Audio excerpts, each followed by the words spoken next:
அப்படிம்பாங்க. இரத்த சொந்தம் அப்படின்னா ரொம்ப நெருக்கமானவர்கள், ரொம்ப நெருக்கமானவர்கள், கூட பிறந்தவர்கள். இது தான் வந்து ரொம்ப அதை இரத்த சொந்தம் அப்படிம்பாங்க. அது எப்படியோ போயிட்டு போகட்டும். ஆனால் உண்மையிலே இரத்த சொந்தம் என்றால் யார்? நாம் தான். எப்படி அப்படின்னா, நாம் எல்லாரும் யார்? இயேசு கிறிஸ்துவின் இரத்தத்தினாலே கழுவப்பட்டவர்கள்.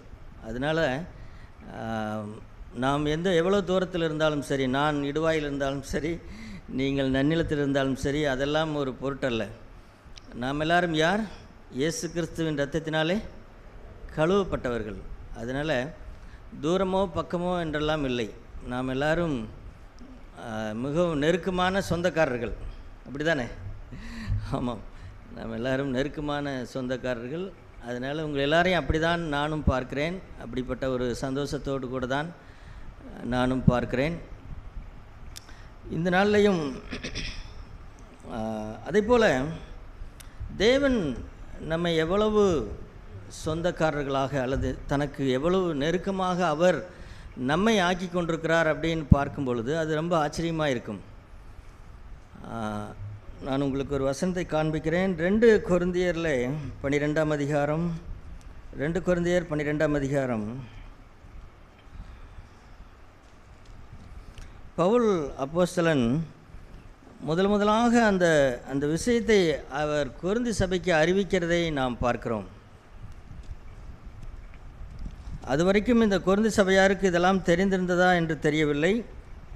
ஏனென்றால் அநேக வெளிப்பாடுகள் பவுல் மூலமாகத்தான் தேவன் சபைகளுக்கு கொடுத்தார்.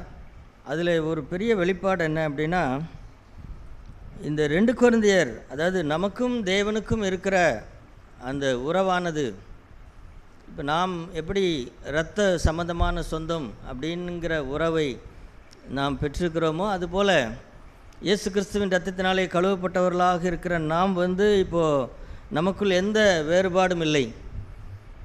நீங்கள் யார், நான் யார், என்ன குலம், என்ன கோத்திரம், யார் என்ன எவ்வளோ படிச்சிருக்கிறாங்க, எவ்வளோ படிக்கலை, இவைகளெல்லாம் ஒரு பிரயோஜனம் இல்லை. மாறாக நாம் எல்லாரும் யார்? அவருடைய இரத்தத்தினாலே கழுவப்பட்ட ஜனங்களாக இருக்கிற அவ்வளவு சொந்தக்காரர்கள். நாம் தான் ரொம்ப நெருங்கின சொந்தக்காரங்க.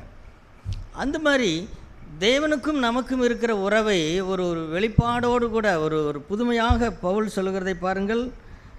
2 கொரிந்தியர் 11ஆம் அதிகாரத்திலே, 2 கொரிந்தியர் 11ஆம் அதிகாரம் 2வது வசனம், நான் உங்களை கற்புள்ள கன்னிகையாக கிறிஸ்து என்னும் ஒரே புருஷனுக்கு ஒப்பு கொடுக்க நியமித்தபடியால் அப்படின்னு சொல்கிறார். இங்கே கிறிஸ்துவுக்கும் நமக்கும் இருக்கிற அந்த உறவை பற்றி அவர் பேசும்பொழுது அது எவ்வளவு நெருக்கமானது அப்படின்னு சொன்னால், ரட்சிக்கப்பட்டிருக்கிற மறுபடியும் பிறந்திருக்கிற நாம் எல்லாருமே யார் அப்படின்னு கேட்டால், நாம் இயேசு கிறிஸ்து என்னும் ஒரே புருஷனுக்கு ஒப்பு கொடுக்க நியமிக்கப்பட்ட ஜனங்களாக இருக்கிறோம், ஒரு கன்னிகையாக. அதாவது ஒரு மனிதன் ரட்சிக்கப்பட்டு அவன் ஞானஸ்தானம் எடுக்கும் பொழுது அவனுக்குள் என்ன நடக்கிறது அப்படின்னு சொன்னால், அதாவது கண்ணால் பார்க்காம ஒன்று நடக்குது. அது என்ன நடக்குதுன்னு கேட்டால், இப்போ நம்ம எல்லாருக்கும் தெரியுமல்லவா, ஒரு திருமணம் ஒரு ஆணுக்கும் பெண்ணுக்கும் பேசி முடிக்கிறார் என்று வைத்துக்கொள்வோம். இப்போ அதை திருமண தேதி என்று ஒன்று குறிப்பார்கள். அது ஒரு 2 மாதம் கழிச்சோ 3 மாதம் கழிச்சோ ஒரு திருமண தேதி குறிப்பாங்க.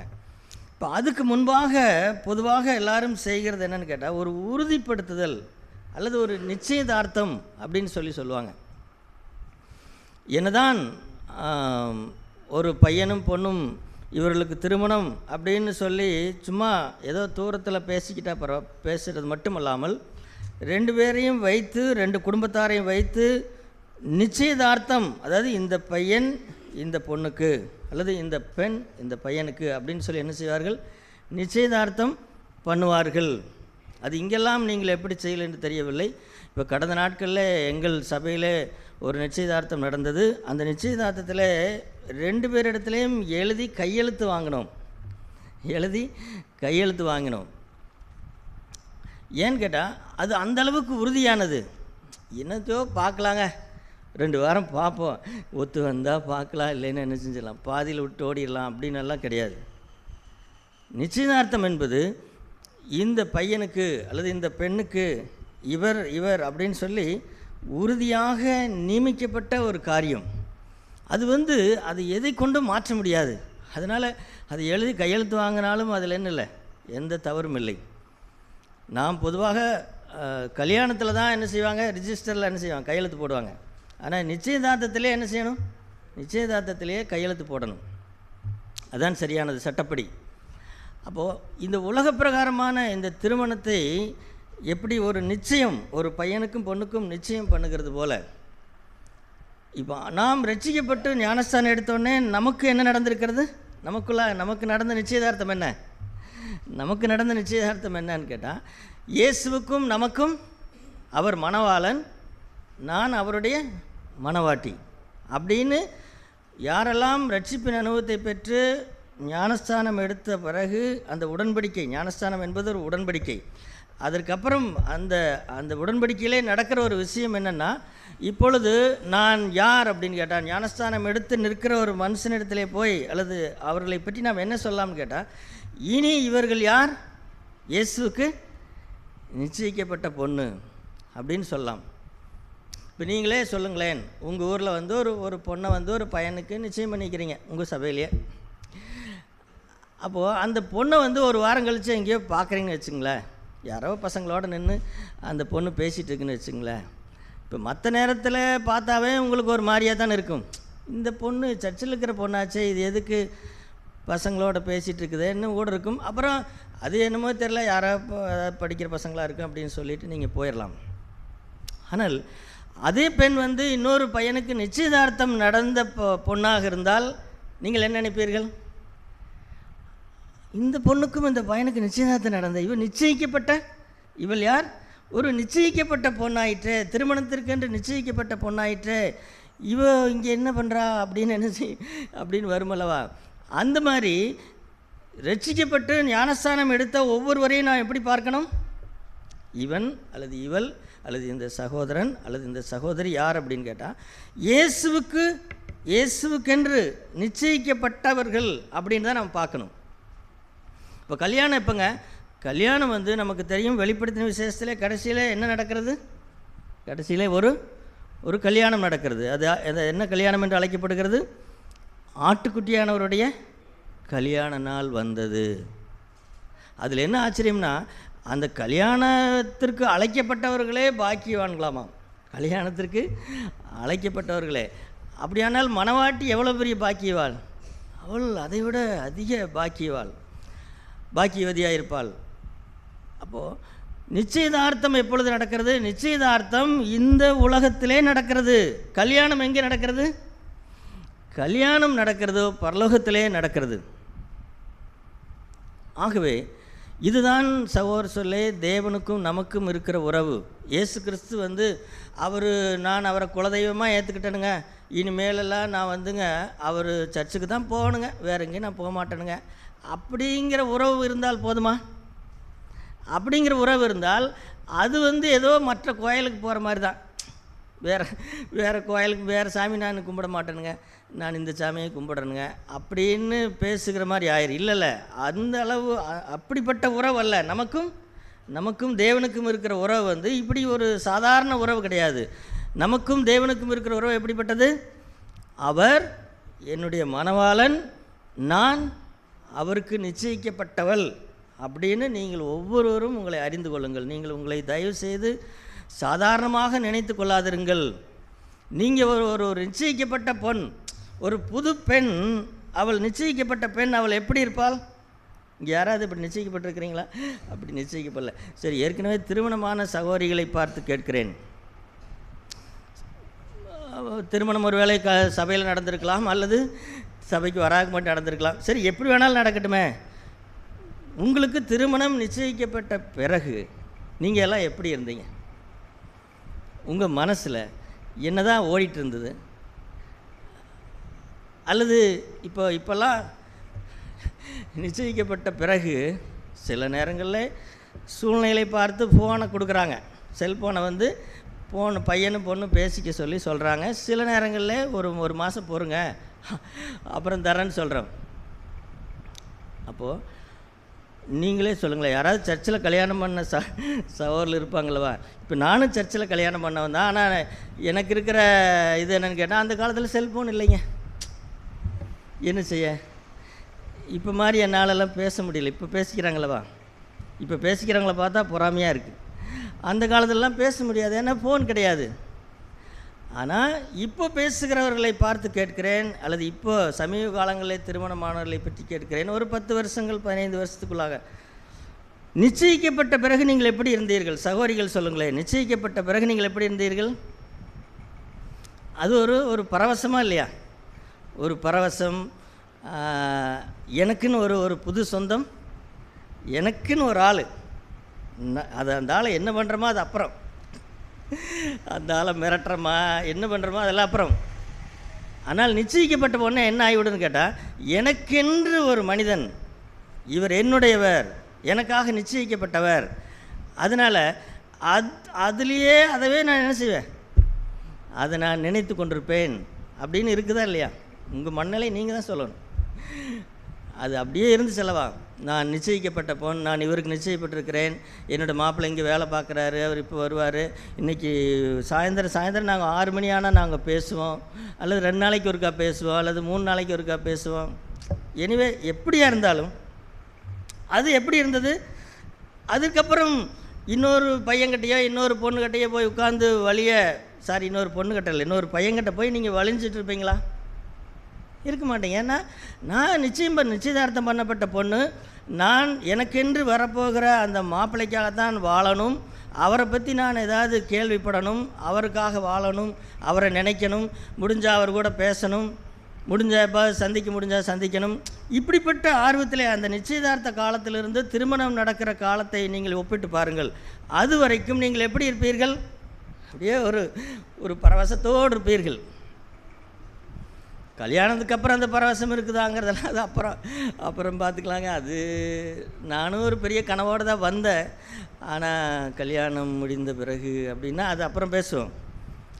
நிச்சயிக்கப்பட்ட காலத்தில் நீங்கள் எப்படி இருந்தீர்கள்?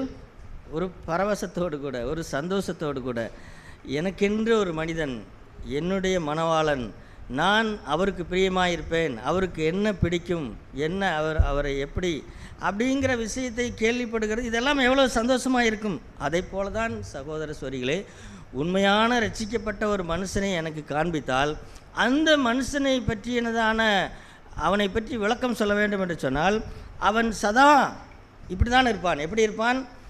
இயேசு இயேசு இயேசு இயேசு இயேசு என்று அழைத்து பேசு பேசு உன் கதையை அப்படின்னு சொல்கிற மாதிரி எப்பொழுதும் இயேசு 1000-16,000ங்களில் சிறந்தவர் அவர்தான், அவருடைய நாமம்தான் என்னுடைய நாவுக்கு இன்பம் அப்படின்னு சொல்லி, அவருக்கு பிரியமானது என்ன, அவருக்கு ஏற்றது என்ன அப்படின்னு சொல்லி இயேசு இயேசு இயேசு இயேசு இயேசுன்னு தான் என்ன செய்வோம், அப்படி தான் இருப்பான். அப்படிப்பட்ட மனுஷன்தான் எனக்கு தெரிஞ்சு ரட்சிக்கப்பட்ட மனுஷன். இப்படியெல்லாம் இல்லைன்னு சொன்னால் அந்த மனுஷனை குறித்து சொல்லிவிடலாம், அவன் ரட்சிக்கப்படவே இல்லை என்று சொல்லி. ஐயோ ஞானஸ்தானம் எடுத்துட்டான்னு கேட்டால் அது ரட்சிக்கப்படாமே ஞானஸ்தானம் எடுக்கலாம், அதுக்கு என்ன? அதுக்கெல்லாம் ஒன்றும் தடையில்லை. ரட்சிக்கப்படாமே ஞானஸ்தானம் எத்தனை பேர் எடுத்துருக்குறாங்க. ஆனால் உண்மையாய் ரட்சிக்கப்பட்ட மனுஷன் எப்படின்னா, அவனுக்கு இப்பொழுது ஒரு நிச்சயம் இருக்கும். அது என்ன நிச்சயம்னா, ஏதோ நான் தெய்வத்தை மாற்றிக்கொண்டேன் என்பது அல்ல. நான் இத்தனை நாளாக கோயிலுக்கு போயிட்டு இருந்தேனுங்க, இப்போ சர்ச்சுக்கு போகிறேங்க அப்படிங்கிறதும் அல்ல. மாறாக இயேசு நான் அவருக்கென்று, இங்கே பவுல் என்ன சொல்கிறார்? அவருக்கென்று நியமிக்கப்பட்டவன், அவருக்கென்று நான் நியமிக்கப்பட்டவள். எனக்கும் இயேசுவுக்கும் நிச்சயதார்த்தம் நடந்து விட்டது. ஒரு நாளில் நான் அவருடைய மனவாட்டியாக, அவருடைய மனைவியாக மாறப்போகிறேன் அப்படிங்கிற நிச்சயத்தோடும் சந்தோஷத்தோடும் இந்த பூமியிலே வாழ வேண்டும். சரி, அது வரைக்கும் அவருக்கும் எனக்கும் திருமணம் நடக்கிற வரைக்கும் நான் இந்த பூமியிலே அவருக்காக நான் என்னை காத்துக்கொள்வேன் அப்படிங்கிறதானுங்க கிறிஸ்துவ வாழ்க்கைங்க. வேறு கிறிஸ்துவ வாழ்க்கை ஒன்றுமில்லை. இதுதான் கிறிஸ்துவ வாழ்க்கை.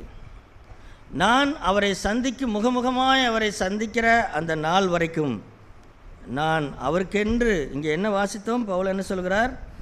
உங்களை கற்புள்ள கன்னிகையாக நான் அவரை சந்திக்கும் வரைக்கும் அவருக்கு என்னை ஒரு கற்புள்ள, ஏனென்றால் நான் அவரை சந்திக்கிற வரைக்கும் நான் இப்பொழுது பரலோகத்தில் இல்லை. இப்பொழுது நான் பரலோகத்தில் இல்லை, இந்த உலகத்தில் இருக்கிறேன், ஒரு சோதிக்கப்படக்கூடிய மாம்சத்தில் இருக்கிறேன், அல்லது என்னை சோதனைக்குள்ளாக இழுக்கிற ஒரு உலகத்திற்குள்ளாக நான் இருக்கிறேன். ஆகவே என்னை கற்புள்ள கனியாக காத்துக்கொள்ள வேண்டும் அப்படின்னுங்கிறதான் சரியான உணர்வு. இப்போ பவுலுக்கு இருந்த ஆதங்கம், பவுலுக்கு இருந்த வைராக்கியம் என்ன அப்படின்னு கேட்டால், கொரிந்து சபையார் அவர்களுக்காக அவர் வைராக்கியம்னா அப்படிப்பட்ட வைராக்கியம் கொண்டிருந்தாருங்க. தேவ வைராக்கியம் சொல்கிறார். தேவ வைராக்கியம் அந்த கொரிந்து சபையில் இருக்கிற ஒவ்வொருவரை பற்றியும் அவர்கள் ஒவ்வொருவரும் கற்புள்ள கன்னியாக கிறிஸ்து என்னும் ஒரே புருஷனுக்கு கொடுக்க வேண்டும் கடைசி வரைக்கும் அப்படின்னு சொல்லி அவர் அவ்வளவு வைராக்கியமாக இருந்தார். இன்றைக்கும் பரிசுத்த ஆவியானவர் இன்றைக்கும் நம்ம மத்தியில் அப்படி தான் இருக்கிறார். இங்கே கூடி வந்திருக்கிற நீங்கள் ஒவ்வொருவரும் அவருக்கென்று யார்? நீங்கள் எல்லாரும் யார்? அது சகோதரனோ சகோதரியோ, நீங்கள் எல்லாரும் யார் அப்படின்னு கேட்டால், நீங்கள் எல்லாரும் கிறிஸ்துவுக்கென்று நியமிக்கப்பட்ட கற்புள்ள கன்னிகைகள். சரி, கற்புள்ள கன்னிகை என்று சொன்னால் அவர் வரும் வரைக்கும் நான் அப்படியே இருப்பேனா, கற்புள்ள கன்னியாகவே இருக்க வேண்டும் அப்படிங்கிற வைராக்கியம் என்பது பரிசுத்த ஆவியானவருக்கு அளவு கடந்ததாக இருக்கிறது. சகோதரர்களே, உங்களை பற்றி நீங்கள் தாழ்வாக நினைக்காதிருங்கள். தாழ்மை வேறு, தாழ்வு மனப்பான்மை வேறு. நீங்கள் உங்களை சாதாரணமாக எண்ணிக்கொள்ளாதிருங்கள். நான் என்னமோ ஒரு பஞ்ச பிரதேசிங்க, என்னமோ இருக்கிறேங்க, வாழ்கிறேங்க அப்படின்னு உங்களை சாதாரணமாக நினைக்காதிருங்கள். அப்படி சாதாரணமாய் நினைத்து தான் நம்முடைய வாழ்க்கையும் சாதாரணமாய் மாறிவிடுகிறது. இல்லை, நாம் யாருன்னு கேட்டால், கிறிஸ்துவுக்கு மனவாட்டியாய் நியமிக்கப்பட்டவர்கள், நிச்சயதார்த்தம் பண்ணப்பட்டவர்கள், நிச்சயதார்த்தம் பண்ணி இங்கே வச்சிருக்கிறாங்க, இந்த சபையில் வச்சிருக்கிறாங்க. ஒரு நாளிலே கிறிஸ்து வருவார், அப்பொழுது எனக்கு திருமணம் நடக்கும். அது வரைக்கும் நம்மை ஒவ்வொருவரையும், சபையில் இருக்கிற ஒவ்வொருவரையும் கற்புள்ள கன்னிகையாக கரைபடாமல் காத்து கொள்ள வேண்டியது அவசியம். கரைபட்டது மட்டுமல்ல, இப்போ அங்கே என்ன வாசிக்கிறோம்? எபேசியர் 5ஆம் அதிகாரத்தை பாருங்கள். ஆண்டவர், இப்போ நம்ம வசனம் கேட்குறோம் அல்லவா, எதுக்குங்க வசனம் கேட்குறோம், எதுக்குங்க பிரசங்கம் கேட்குறோம் அப்படின்னு சொன்னால், இங்கே வாசிக்கிறோம் எபேசியர் 5:26-27 வசனத்தை. அதாவது கிறிஸ்துவும் சபையில் அன்பு கூர்ந்து அப்படின்னு எழுதிக்கிறது. அதாவது கிறிஸ்துவும் நம்மிலே அன்பு கூர்ந்து. இப்போ நிச்சயதார்த்தம் பண்ணப்பட்ட நாம் யார் எப்படி இருக்கிறோம்னு கேட்டால், கொஞ்சம் முகத்திலலாம் என்ன இருக்குது? கொஞ்சம் அழுக்கு இருக்குது, கொஞ்சம் கரை இருக்குது. இப்போ நாம் ஒன்றும் பரிசுத்த வாட்டிகளாக ஆகி நம்மை ஆண்டவர் ரட்சிக்கவில்லை. நாமோ பாவிகளாக இருந்தோம், நாமோ பாரம்பரியங்களாலும் கெட்டு போயிருந்தோம். இப்போ ஆண்டவர் நம்மை ரட்சித்து நம்மை என்ன செய்திருக்கிறார்னா, நம்மை அவருக்கென்று நியமித்திருக்கிறார். இப்போ நியமிக்கப்பட்ட உடனே நாம் உண்மையிலே சரியாக இருக்கிறோமான்னு கேட்டால் சரியாக இல்லை. நம்மிடத்தில் எத்தனையோ குறைகள் இருக்கிறது. அது எப்படி இருக்கிறதுன்னு சொன்னால், ஒரு நிச்சயதார்த்தம் பண்ணப்பட்ட பொண்ணோட முகத்தில் எக்கச்சக்கமான கறி ஒட்டிகிட்டு இருக்கிற மாதிரி, தழும்பு கறி எல்லாம் ஒட்டிகிட்டு இருக்கிற மாதிரி. அதை யாராவது பார்த்தாங்கன்னா, இந்த பொண்ணவா இவர் கல்யாணம் பண்ண போகிறாரு, ஐயையோ இது என்ன இந்த பொண்ணு இப்படி இருக்குது அப்படின்னு சொல்லக்கூடியவர்களாகத்தான் நாம் என்ன செய்கிறோம்? நாம் இருக்கிறோம். நீங்கள் யோசித்து பாருங்கள். யாராவது நம்மளை பார்த்தாங்கன்னா, இந்த சபையில் இருக்கிறவங்களவா, இவங்கள தான் இயேசு கிறிஸ்து நிச்சயதார்த்தம் பண்ணிக்கிறாரா? என்னங்க அவருக்கு என்ன தெரிஞ்சுதான் செஞ்சாரா, தெரியாமல் செய்கிறாரா, இல்லை விசாரிக்காமல் ஏதோ சம்மந்தம் பேசிட்டார் போல். இந்த பொண்ணை பற்றி, இந்த பையனை பற்றி விசாரிக்காமல் சம்மந்தம் பேசிட்டார் போல் அப்படின்னு மற்றவங்க நினைப்பாங்களவா? சில நேரத்தில் புறஜாதிகள் நம்மை பற்றி சொல்லுகிறார் அல்லவா? என்ன சொல்கிறார்கள்? இவங்கெல்லாம் கிறிஸ்துவங்களா? இவங்கெல்லாம் கிறிஸ்துவங்களா? இப்படி பண்ணுறாங்க, இவங்கெல்லாம் கிறிஸ்துவங்கன்னு பேர் சொல்லிக்கிறாங்க அப்படின்னு சொன்னால் அவங்க என்ன சொல்ல வர்றாங்கன்னா, இவங்க அந்த ஆண்டவர், அந்த இயேசு கிறிஸ்து தனக்கு கல்யாணம் பண்ணுறதுக்கு நிச்சயதார்த்தம் பண்ணிக்கிறாரா? ரொம்ப வேடிக்கையாக இருக்குங்க. இங்கே அவங்க பண்ணிட்டு தெரியறத பார்த்தா அவர் எதோ தெரியாமல் சம்மந்தம் பேசிட்டார் போல். அப்படின்னு சொல்லுகிற அளவுக்கு தான் நம்முடைய வாழ்க்கை இருக்கிறது, நம்முடைய சாட்சிகள். அது எப்படி இருக்குன்னு கேட்டால், ஒரு முகமெல்லாம் கருப்பு மையாக இருக்கிறது, முகமெல்லாம் கருப்பாக இருக்கிறது, அல்லது கரையாக இருக்கிறது, அல்லது திரையாக இருக்கிறது. ஆனால் ஆண்டவர் என்ன செய்கிறார்? இங்கே என்ன வாசிக்கிறோம்? எபேசியர் 5ஆம் அதிகாரத்திலே திருவசனம் வேத வார்த்தையை கொண்டு அவர் என்ன செய்கிறார்? 26ஆம் வசனம், தாம் அதை திருவசனத்தை கொண்டு தண்ணீர் முழுக்கினால் சுத்திகரித்து பரிசுத்தமாகிறதற்கும் கரை திரை இதெல்லாம் நம்மகிட்ட இருக்குதுங்க, நம்மகிட்ட இருக்குது. கரை திரை எல்லாம் நம்மகிட்ட இருக்குது. முதலானவைகள் ஒன்றுமில்லாமல் பரிசுத்தமும் பிழையற்றதுமான மகிமையுள்ள சபையாக அதை தமக்கு முன் நிறுத்தி கொள்வதற்கும் தம்மைத்தாமே அதற்காக ஒப்பு கொடுத்தார். இயேசு கிறிஸ்துவுக்கு நன்றாக தெரியும் நாம் எப்படிப்பட்ட ஆட்கள் என்று. அவருக்கு தெரியாமையே வந்து நிச்சயத்தை பண்ணிக்கிறார். எல்லாம் தெரிஞ்சு தான் பண்ணதுங்க, தெரிஞ்சு தான் பண்ணார். ஆனால் அன்பு கூர்ந்து பண்ணினார், அன்பு கூர்ந்தார். நீங்கள் இந்த உலகத்தில் அப்படிப்பட்ட பொண்ணை யாருங்க போய் கல்யாணம் பண்ணுவாங்க? யார் கல்யாணம் பண்ணுவா? ஒரு கல்யாணத்துக்கு பொண்ணு பார்க்குறக்கு போட்டாவை காமிக்கும் போதே இன்றைக்கு வாலிபர்கள் என்ன சொல்லுவாருன்னு கேட்டால், இந்த போட்டா என்னமோ கருப்பாக இருக்குது, அல்லது இந்த போட்டா ஏதோ மார்பிங் பண்ண மாதிரி இருக்குது, இது நான் பொண்ணை நேரில் பார்க்கணுங்க, பொண்ணை நேரில் பார்க்காம நான் ஓகே சொல்ல மாட்டேன், அது ஒன்றும் அவ்வளோ நிறம் சரியா இல்லை அப்படின்னு எத்தனை பேசுகிறார்கள். அதேபோல் சகோதரிகள் எத்தனை பேசுகிறார்கள். இது எனக்கு பிடிக்கல. ஆனால் இயேசு கிறிஸ்து சகோதர சொல்லி நம்மை பிடிக்கலன்னு அவர் சொல்லிக்கிறாரா? நம்மை பற்றி அவருக்கு நன்றாக தெரியும், நம்முடைய முகத்தில் என்ன இருக்குதுங்கிறது தெரியும். ஆனால் அவர் என்ன செய்தான்னு கேட்டால், நான் உன்னை தெரிந்து கொண்டு உன்னுடைய முகத்தில் இருக்கிற கரை திரை பிழை எல்லாவற்றையும் நீக்கி சுத்திகரித்து, அதற்காகத்தான் சகோதரர்களே அவருடைய திருவசனத்தை அனுப்பி, நாம் ஏன் ஞாயிற்றுக்கிழமை சபையிலே ஆண்டுடைய வசனத்தை கேட்கிறோம்? எதற்காக அப்படின்னு கேட்டால், நாம் நம்முடைய முகத்தில்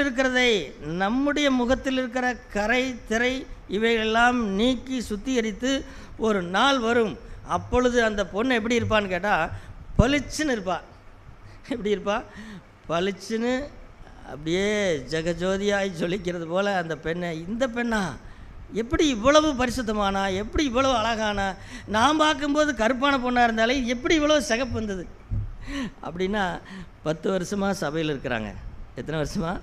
10 வருஷமாக சபையில் இருந்து அவர் இயேசு கிறிஸ்து தன்னுடைய வசனத்தை அனுப்பி சுத்திகரித்து ஒரு நாளில் அவருக்கு முன்பாக நிற்கும் பொழுது அப்படியே அந்த அந்த அந்த அந்த பெண் அவ்வளவு மகிமையுள்ளவளாக இருப்பாளாம். நீங்கள் வெளிப்படுத்தின விசேஷத்தில் வாசித்து பாருங்கள்.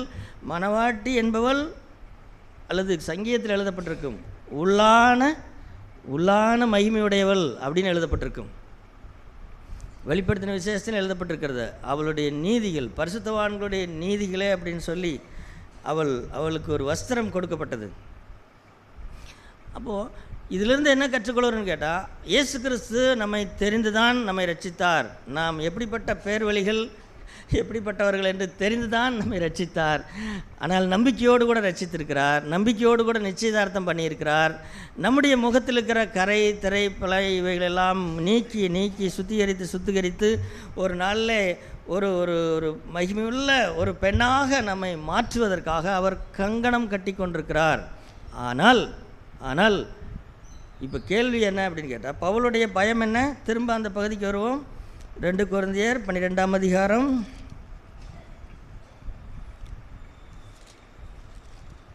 2 கொரிந்தியர் 12ஆம் அதிகாரத்திலே அவர் இன்னொன்றை சொல்கிறார். 3ஆம் வசனத்திலே, ஆகிலும் சர்ப்பமானது தன்னுடைய தந்திரத்தினாலே ஏவாளை வஞ்சித்தது போல உங்கள் மனதும் கிறிஸ்துவை பற்றிய உண்மை நின்று விலகும்படி கெடுக்கப்படுமோவென்று பயந்திருக்கிறேன் அப்படிங்கிறார். சகோதரர்களே, முதல் வெளிப்பாடு என்ன சொல்லுங்களேன்? முதல் வெளிப்பாடு என்ன? இயேசுக்கும் எனக்கும் நிச்சயதார்த்தம் பண்ணப்பட்டிருக்கிறது.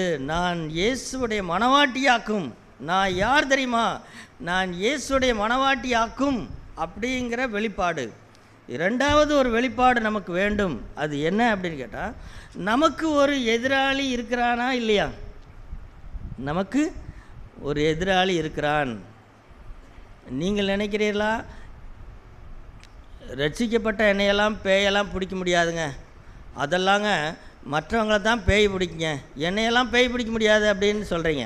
ஆமாம், பிசாசு ரட்சிக்கப்பட்ட நம்மை பிடிக்க முடியாது. நம்மை பிடிக்கும் உலகத்தாரை பிசாசு பிடிக்கிறதல்லவா, அந்த மாதிரி நம்மளை பிடிச்செல்லாம் ஆட்ட முடியாது. ஆனால் தேவனுடைய பிள்ளைகளை பிசாசு என்ன செய்யக்கூடும்? என்ன செய்யக்கூடும்? வஞ்சிக்கக்கூடும், ஏமாற்றக்கூடும். ஆமாம், நிறைய பேர் கிறிஸ்தவங்களுக்கு, நீங்கள் இதை நம்பாதீங்க, உண்மையான கிறிஸ்தவனை பேய் பிடிக்குமா பிடிக்காதா? சொல்லுங்களேன், சந்தேகமாக இருக்கா? அல்லது உண்மையான கிறிஸ்தவனுக்கு விரோதமாக மந்திரவாதம் பண்ண முடியாதா? இப்போ நிறைய கிறிஸ்தவர்களே சொல்கிறாங்களே, எனக்கு விரோதம் மந்திரவாதம் பண்ணிட்டாங்க அப்படின்னு சொல்லி, நான் இந்த ஜெப கூட்டத்திற்கு போனேன், கர்த்தர் என்னை அந்த மந்திரவாதத்திலேருந்து என்ன செய்தார்?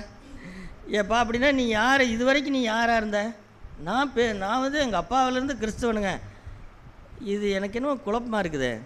நீ உலக மனுஷனாக இருந்து என்னை பேய் பிடிச்சிருச்சு, எனக்கு மந்திரவாதம் பண்ணி வச்சுட்டாங்க, சபைக்கு அந்த மந்திரவாதத்திலேருந்து விடுதலை ஆகிட்டேன்னு சொன்னால் அதை ஒத்துக்கலாம். ஆனால் தாத்தா அப்பா எல்லாருமே கிறிஸ்தவ ஃபேமிலி. அந்த மனுஷன் மளிகை கடை வச்சுருக்கிறான். மளிகை கடையில் வியாபாரம் நல்லா ஆகாதபடிக்கு யாரோ மந்திரவாதம் பண்ணிட்டாங்களாமா. இது எப்படி இருக்குது சொல்லுங்களேன்? அப்படின்னா இல்லை சகோதரர்களே, உண்மையான தேவனுடைய பிள்ளைக்கு விரோதமாக மந்திரிச்சு தாயத்து பண்ணி உங்கள் நடு வீட்டில் கொண்டாந்து வச்சாலும் அதை என்ன செய்யாது? உங்களை ஒன்றும் பண்ணாது. அதே போல் ரட்சிக்கப்பட்ட ஒரு மனுஷனை பிசாசு அவனுக்கு உள்ளாக புகுந்து அவனை பிடித்து கொள்ள முடியாது. ஆமாம், ரட்சிக்கப்பட்ட மனுஷனை பிசாசு பிடிக்க முடியாது. அல்லது ரட்சிக்கப்பட்ட மனுஷனுக்கு விரோதமாக பில்லி சூனியமோ மந்திரவாதமோ பண்ண முடியாது. யாராவது சொன்னால் நம்பாதீங்க. யாராவது கிறிஸ்தவர்களே இப்படி சொன்னால் நீங்கள் சொல்லுங்கள், நீங்கள் உண்மையான கிறிஸ்தவராக இல்லை அப்படின்னு சொல்லுங்கள். அதனால் அப்படியானால் பிசாசானவனுக்கு என்ன அதிகாரம் இருக்கிறது அப்படின்னு கேட்டால், என்ன அதிகாரம் நம்மேல் அவனுக்கு என்ன அதிகாரம் இருக்கிறது? நம்மை வஞ்சிக்க முடியும். ஆதாம் ஏவாளையே வஞ்சித்தவன். அதைத் தொடர்ந்து நாம் சரித்திரத்திலே வேத புத்தகத்திலே பார்க்கிற எத்தனையோ பேரை இஷ்டத்திற்கு வஞ்சித்த மனுஷன்தான் அவன், அந்த பிசாசு. இப்பொழுதும் அவன் என்ன செய்கிறான் அப்படின்னு கேட்டால், அவனை பற்றி சொல்லப்பட்டிருக்கிற வசனத்தை பாருங்கள்.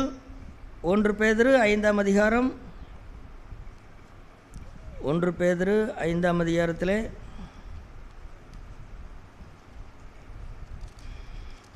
1 பேதுரு 5ஆம் அதிகாரம் 8வது வசனம்.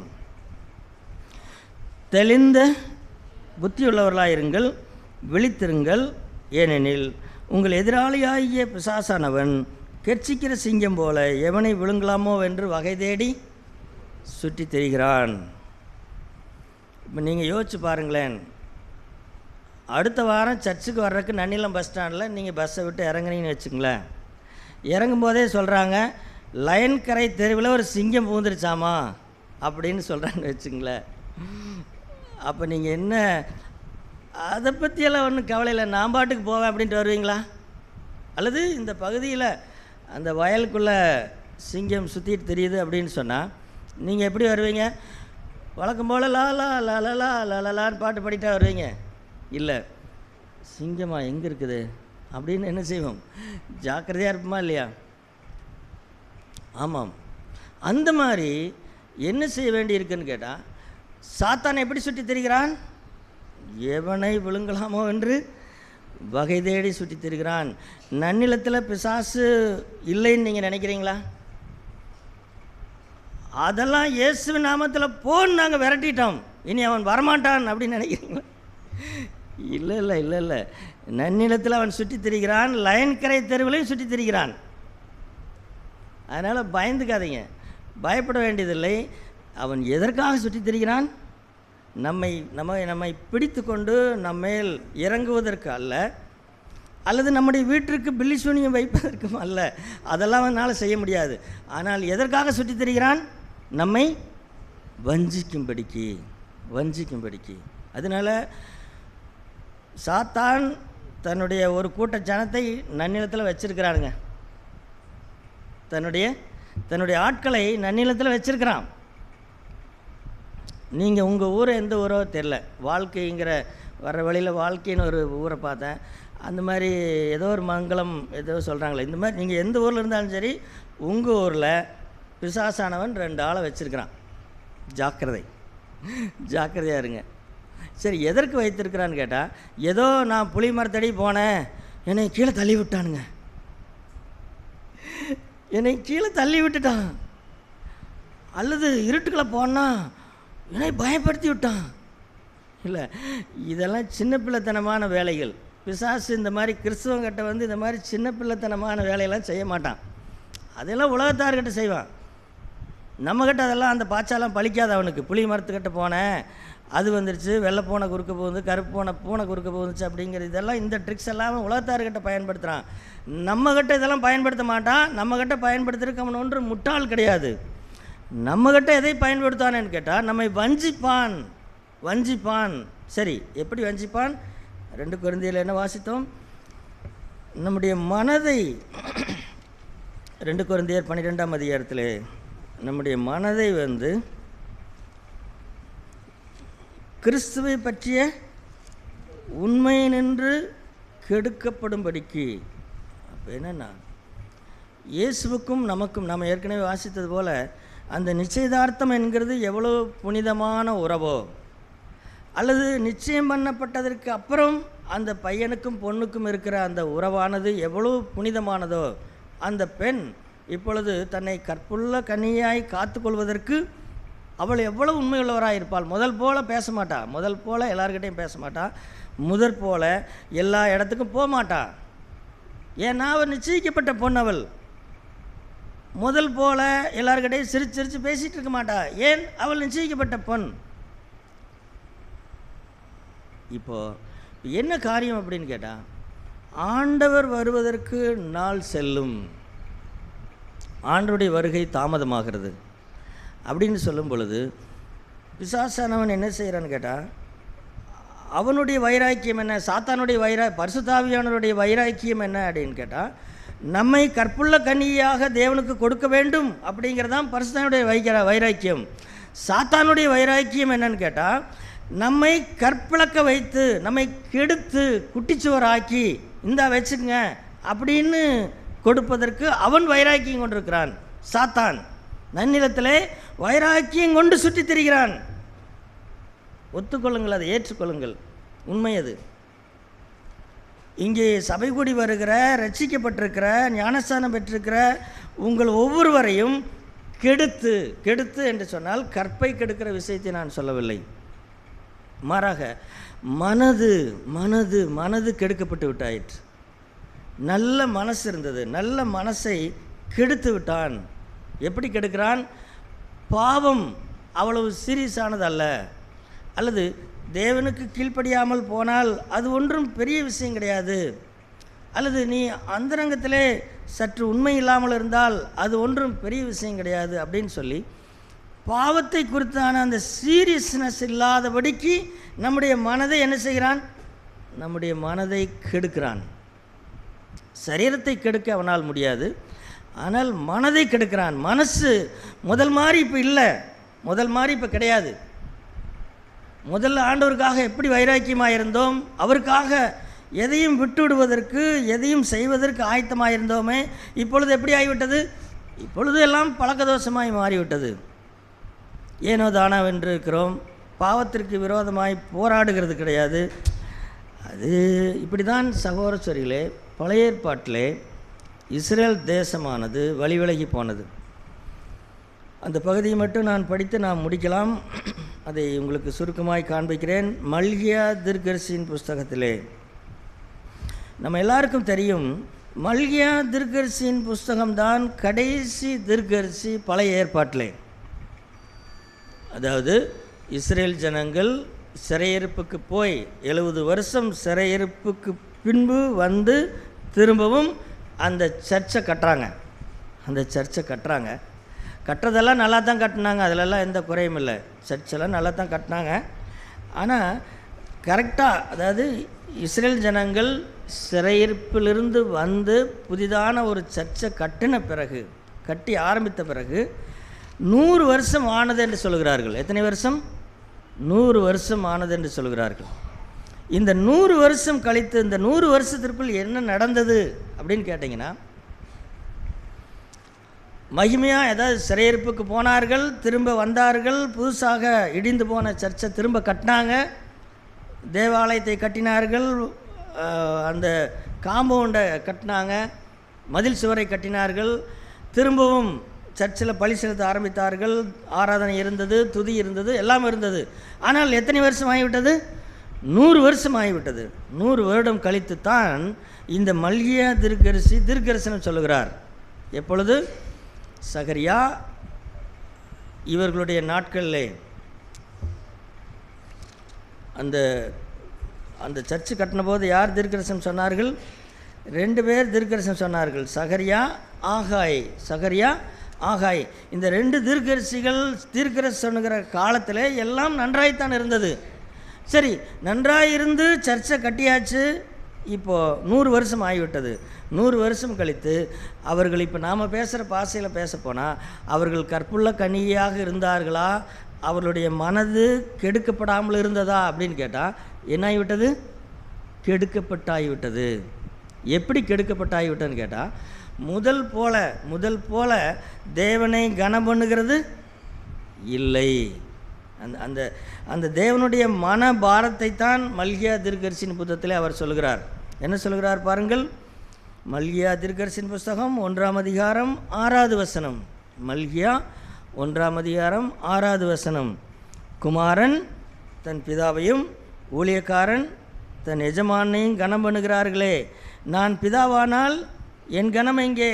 நான் எஜமானனானால் எனக்கு பயப்படும் பயம் எங்கே என்று சேனையின் கர்த்தர் தமது நாமத்தை, இந்த இடத்த அண்டர்லைன் பண்ணிங்க. என்ன அவங்க பண்ண தப்பென்ன? என்னுடைய நாமத்தை அசட்டை பண்ணுகிறார்கள். இந்த அசட்டைத்தனம்தான் அதான் மனசை கெடுக்கிறது. இப்போ ஒரு பையனை கெடுக்கிறதுனா என்னன்னு கேட்டால், உங்கள் அப்பாவெல்லாம் மதிக்காதடா, நீ வளர்ந்துட்ட, நீ ஆளாயிட்ட, இனி போய் உங்கள் அப்பா அம்மாவுக்கு பயந்துட்டுருக்கிற அப்படின்னு சொல்லி நேற்று வரைக்கும் நன்றாய் மரியாதையோடு பேசி கொண்டிருந்த மகனோ மகளோ அடுத்த நாள் எப்படி பேசுகிறார்கள்? வாங்கப்பா போங்கப்பான்னு பேசிட்டு இருந்த மகன் இப்போ என்ன செய்கிறான்? போ, நீ என்ன சொல்கிறது, நான் என்ன கேட்குறது அப்படிங்கிறான். யார்? மகன். ஐயோ, இவனுடைய மனசு என்னாச்சு, இவனுக்கு என்னாச்சு அப்படின்னு கேட்டால் அவனுடைய மனசு எப்படி ஆகிவிட்டது? அவனுக்கு ஒன்றும் கைகாலெலாம் முறியலைங்க, கைகாலெலாம் நல்லா தான் இருக்குது. ஆனால் மனசு என்ன ஆகிவிட்டது? மனசு கெடுக்கப்பட்டு ஆகிவிட்டது.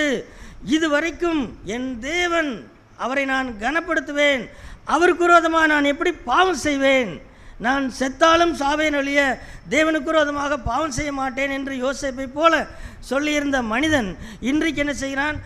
அவர் இருந்தால் இருந்துட்டு போகிறாருங்க. யார்? கர்த்தரா? சரி, இருக்கட்டும், அதுக்கு என்ன? அவர் உன்னை பார்க்குறாரு, நீ பாவம் செய்யக்கூடாது, நீ பொய் சொல்லக்கூடாது, நீ முறுமுறுக்கக்கூடாது, நீ குறை சொல்லக்கூடாதுன்னா அதெல்லாம் அவர் பார்த்துட்டு போகிறாரு. எனக்கு என்ன அதை பற்றி? இப்படி சொன்னால் எப்படி இருக்குப்பார். இப்படி தான் இஸ்ரேல் ஜனங்கள் மாறினார்கள். அவருடைய நாமத்தை, அதாவது பேசுகிறதெல்லாம் நல்லா தான் இருக்குது, சர்ச்சில் துதிக்கிறதெல்லாம் நல்ல துதி தான், பாட்டெல்லாம் நல்ல பாட்டு தான். கர்த்தாவே, என் தேவனே அப்படின்னு தான் என்னது அதெல்லாம் சொல்கிறாங்க. ஆனால் நீங்கள் என்ன செய்கிறீர்கள்? அசட்டை பண்ணுகிறீர்கள். நீங்கள் என்ன அது எப்படி தெரியும்? அது தனிப்பட்ட முறையில் தெரியும், இங்கெல்லாம் தெரியாது. அதே போல் அவர்களுக்கு எது பெரிதாகி விட்டதுன்னு கேட்டால், ஒரு காலத்தில் தேவன்தான் பெரியவர் என்று நினைத்து கொண்டிருந்தவர்கள், அதற்கு அப்புறம் அவர்களுக்கு எது பெரிதாகி விட்டதுன்னு கேட்டால், அவங்க கணக்கு பார்க்க ஆரம்பித்தாங்க. கணக்கு என்ன கணக்குன்னா, ஆண்டவருக்கு கொண்டே பலி செலுத்தோன்னா 10,000 ரூபா போட்டு ஆடு வாங்கணுங்க. எத்தனாயிரம் போட்டு? உங்கள் ஊரில் வெள்ளாடு எத்தனை ரூபாய் விற்கிதோ தெரியல. இன்றைக்கி ஒரு நல்ல வெள்ளாடு வாங்கணுன்னா 10,000 ரூபாய்ன்னு வச்சுங்களேன். 10,000 ரூபா போட்டு என் பாவத்திற்காக நான் பலி செலுத்த போனால் 10,000 ரூபாய்க்கு ஆடு வாங்கிட்டு போகணும். அதனால் அவர்கள் என்ன முடிவு செய்தார்கள் அப்படின்னு கேட்டால், ஒரு பலி செலுத்துவதற்கு 10,000 போய் செலவு பண்ணுறதா? அதெல்லாம் வேண்டாம். எங்காவது கால் நடக்காத ஆடு இருக்குதான்னு சொல்லுங்கள், அது ஒரு 5,000 ரூபாய்க்கு வாங்குவோம். கால் நடக்காத ஆடு, கண்ணு தெரிய குருட்டு ஆடு தான் இருந்தால் சொல்லுங்கள், குருட்டு ஆடு இருந்தால் சொல்லுங்கள், அது 5,000 ரூபா கொடுத்து வாங்குவோம். ஏப்பா அது பலி செலுத்துறது தேவனுக்கு அளவா பலி செலுத்துறது? அவருக்கு என்னங்க, அவர் குருட்டாடு செலுத்தினா என்ன அவருக்கு? ஆனால் உங்கள் எஜமான், நீ வேலை பார்க்குறிய உன்னுடைய எஜமான், அவர் வீட்டுக்கு வரும்போது இப்படியெல்லாம் பண்ணுவேன்னு கேட்டால், ஐயோ அதெல்லாம் நான் இப்படி பண்ணுவேனுங்க. அவர் எங்கள் ஓனர் இல்லைங்களா, வேலை கொடுக்குறவர். அப்போ தேவனுக்கு பலி செலுத்த போகிற போது 10,000 ரூபா ஆட்டுக்கு பதிலாக 5,000 ரூபா ஆட்டை வாங்குறேன்னு கேட்டால், அவருக்காக செலவு பண்ண தேவையில்லை, எனக்கு பணம் தான் பெருசு, பணம் முக்கியம் அப்படி ஒரு சொல்லு. இதெல்லாம் நான் கதை பேசலைங்க, இதில் எழுதப்பட்டிருக்கிறத ஆண்டவர் என்ன சொல்கிறார்? 8ஆம் வசனத்தில், நீங்கள் கண் ஊனமானதை பலியிட கொண்டு வந்தாலும் அது பொல்லாப்பல்ல, கால் ஊனமானதை நசல் பிடித்ததை கொண்டு வந்தாலும் அது பொல்லாப்பல்ல என்கிறீர்கள். இல்லை, அப்போ என்னென்னு கேட்டால், மணி மைண்டு, பணம் எதை பார்த்தாலும் கணக்கு சொல்கிறாங்க. சர்ச்சில் வந்து வேலை பார்க்க சொல்கிறீங்களா?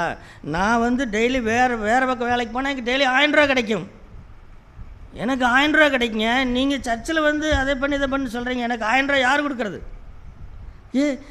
நீ ரட்சிக்கப்பட்ட புதுசில் இப்படியெல்லாம் கணக்கு பார்க்கலேன்னு கேட்டால், ஆமாம் அப்போ பார்க்கல தான், இப்போ நான் பார்க்குறேன். ஆமாம், இது நான் சொல்ல. இங்கே என்ன சொல்கிறார் ஆண்டவர் 10ஆம் வசனத்தில்? உங்களில் எவன் கூலி இல்லாமல் கதவை பூட்டுவான்? பாருங்கள் எப்படி மனசு, பாருங்கள் எப்படி இந்த தேவனை, இந்த உன்னதமான அந்த தேவனை, தேவனுக்கு செய்கிற எல்லா விஷயத்துலையும் கணக்கு பார்த்து கேள்வி கேட்டு, கூலி கொடு, கதவை பூட்டணுமா, கொடு, பணம் கொடு, 50 ரூபா கொடு, கதவை பூட்டுறேன். சும்மாலாம் நான் செய்ய மாட்டேனுங்க, சும்மாலாம் நான் செய்ய மாட்டேன். அதனால் இப்போது அவங்களுடைய மனசு கெடுக்கப்பட்டு ஆகிட்டதா இல்லையா? மனசு கெட்டு போய்விட்டது, கெடுத்து விட்டார்கள். என்ன கெடுத்து விட்டார்கள் கேட்டால், ஒரு காலத்திலே தேவன் பேரிலே பிரியமாக சந்தோஷமாக என்னுடைய மணவாளன், நான் அவருக்கு நிச்சயப்பட்டிருக்கிறேன் அப்படின்னு சொல்லி பயத்தோடும் பக்தியோடும் வாழ்ந்த இந்த மனுஷன், இந்த மனுஷி இப்பொழுது எப்படி ஆகிவிட்டார்கள்? அது கிடக்குது, அதெல்லாம் அவர் பார்த்துட்டு போகிறார் அப்படின்னு அவரை அசட்டை பண்ணுகிறவர்களாக மாறிவிட்டார். இப்போ சாத்தான் வெற்றி அடைந்தானா இல்லையா? சொல்லுங்களேன். சாத்தான் வெற்றி அடைஞ்சிட்டான். அவன் வந்த வேலை முடிஞ்சுதா இல்லையா? முடிஞ்சு விட்டது. அவன் வந்த வேலை, நன்னிலத்திற்கு வந்த வேலை முடிந்ததா இல்லையா? முடிஞ்சிருச்சு. நீங்கள் வேணால் சொல்லலாம், நான் இயேசு நாமத்தினாலே போ பிசாசே, நான் இன்றைக்கி ஜெபம் பண்ணிகிட்டு இருக்கிறேங்க அப்படின்னு சொல்லலாம். அவன் ஏற்கனவே நம்முடைய மனசை கெடுத்துட்டானே, இனி நீ என்ன கத்தி, எனக்கு அதை பற்றி எனக்கு ஒன்றும் இல்லை அப்படின்ட்டு அவன் பாட்டுக்கு போயிட்டே இருப்பான். அருமையான சகோதர சகோதரிகளே, தயவு செய்து நீங்களும் சரி நானும் சரி, இன்றைக்கு நாம் என்ன செய்யணும்? நாம் நம்முடைய நிச்சயதார்த்தத்தை, ஆண்டவருக்கும் நமக்கும் இருக்கிற அந்த தனிப்பட்ட தொடர்பை நாம் என்ன செய்யணும்? இன்றைக்கு நீங்கள் யோசித்து பாருங்கள், அல்லது வீட்டிலே போய் யோசியுங்கள். ஆண்டவரே, நான் எப்படி இருக்கிறேன்? நான் ஒரு கற்புள்ள கன்னியாக இருக்கிறேனா, அல்லது என்னுடைய மனசு வந்து கெடுக்கப்பட்ட மனசாக இருக்கிறதா? கெடுக்கப்பட்டேன், என்னுடைய மனசு இப்போ மாறிடுச்சு, முதல் மாதிரி இல்லை, அப்படி இருக்கிறதா? அப்படின்னா திரும்பவும் ஆண்டவரிடத்தில் நம்மை ஒப்பு கொடுப்போம். ஆண்டவரே, ஆதியில் இருந்தது போல் என்னை மாற்றுங்க. ஆதியிலே நான் உன்னை எப்படி நேசித்தேன், எப்படி பாவத்தை வெறுத்தேன், எப்படி சகோதர சகோதரிகளை நேசித்தேன், எப்படி நான் உமக்காக வாழ்ந்தேன், அந்த மாதிரி என்னை திரும்ப கொண்டு வாருங்க ஆண்டவரே. பாவத்தை எந்த ரூபமாக இருந்தாலும் வெறுக்க உதவி செய்யுங்க அப்படின்னு சொல்லி நாம் என்ன செய்யணும்? மனம் திரும்ப வேண்டும். அப்பொழுது தேவனுக்கு கீழ்ப்படிந்திருங்கள், பிசாசுக்கு எதிர்த்து நில்லுங்கள். அப்பொழுது என்ன செய்வான்? அவன் உங்களை விட்டு ஓடி போய்விடுவான். தேவன் நமக்கு உதவி செய்வாராக.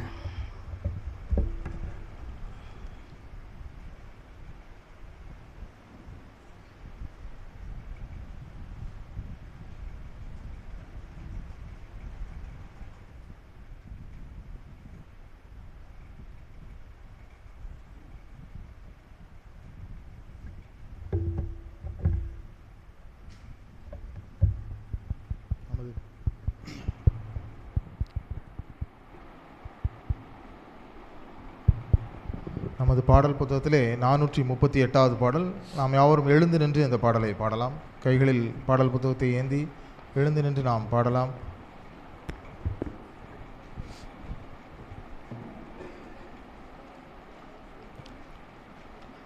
அநாதி ஸ்நேகத்தால் என்னை நேசித்தீரையா, காருண்யத்தினால் என்னை இழுத்து கொண்டீரே. அநாதி ஸ்நேகத்தால் என்னை நேசித்தீரையா, காருண்யத்தினால் என்னை இழுத்து கொண்டீரே. உங்க அன்பு பெரியது, உங்க இரக்கம் பெரியது, உங்க கிருபை பெரியது, உங்க தயவு பெரியது. உங்க அன்பு பெரியது, உங்க இரக்கம் பெரியது, உங்க கிருபை பெரியது, உங்க தயவு பெரியது. அநாதையாய் அலைந்த என்னை தேடி வந்தீரே, அன்பு காட்டி அரவணைத்து காத்து கொண்டீரே. அநாதையாய் அலைந்த என்னை தேடி வந்தீரே, அன்பு காட்டி அரவணைத்து காத்து கொண்டீரே. உங்க அன்பு பெரியது, உங்க இரக்கம் பெரியது, உங்க கிருபை பெரியது, உங்க தயவு பெரியது. உங்க அன்பு பெரியது, உங்க இரக்கம் பெரியது, உங்க கிருபை பெரியது, உங்க தயவு பெரியது. நிலையில்லாத உலகத்தில் அலைந்தேன் ஐயா, நிகரில்லாத இயேசுவே அழைத்து கொண்டீரே. நிலையில்லாத உலகத்தில் அலைந்தேன் ஐயா, நிகரில்லாத இயேசுவே அழைத்து கொண்டீரே.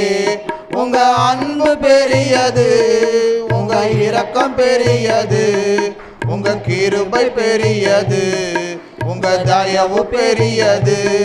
உங்க அன்பு பெரியது, உங்க இரக்கம் பெரியது, உங்க கிருபை பெரியது, உங்க தயவு பெரியது. தாயின் கருவில் தோன்றும் முன்னே தெரிந்து கொண்டீரே, தாயை போல ஆற்றி தேற்றி நடத்தி வந்தீரே. தாயின் கருவில் தோன்றும் முன்னே தெரிந்து கொண்டீரே, தாயை போல ஆற்றி தேற்றி நடத்தி வந்தீரே. உங்க அன்பு பெரியது, உங்க இரக்கம் பெரியது, உங்க கிருபை பெரியது, உங்க தயவு பெரியது. உங்க அன்பு பெரியது, உங்க இரக்கம் பெரியது, உங்க கிருபை பெரியது, உங்க தயவு பெரியது.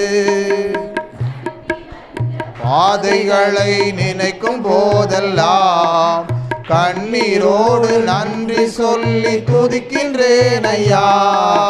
நடத்தி வந்த பாதைகளை நினைக்கும் போதெல்லாம் கண்ணீரோடு நன்றி சொல்லி துதிக்கின்றேன் ஐயா. உங்க அன்பு பெரியது, உங்க இரக்கம் பெரியது, உங்க கிருபை பெரியது, உங்க தயவு பெரியது. உங்க அன்பு பெரியது, உங்க இரக்கம் பெரியது, உங்க கிருபை பெரியது, உங்க தயவு பெரியது. அநாதி ஸ்நேகத்தால் என்னை நேசித்தீரையா, காருண்யத்தினால் என்னை இழுத்து கொண்டீரே. அநாதி ஸ்நேகத்தால் என்னை நேசித்தீரையா, காருண்யத்தினால் என்னை இழுத்து கொண்டீரே.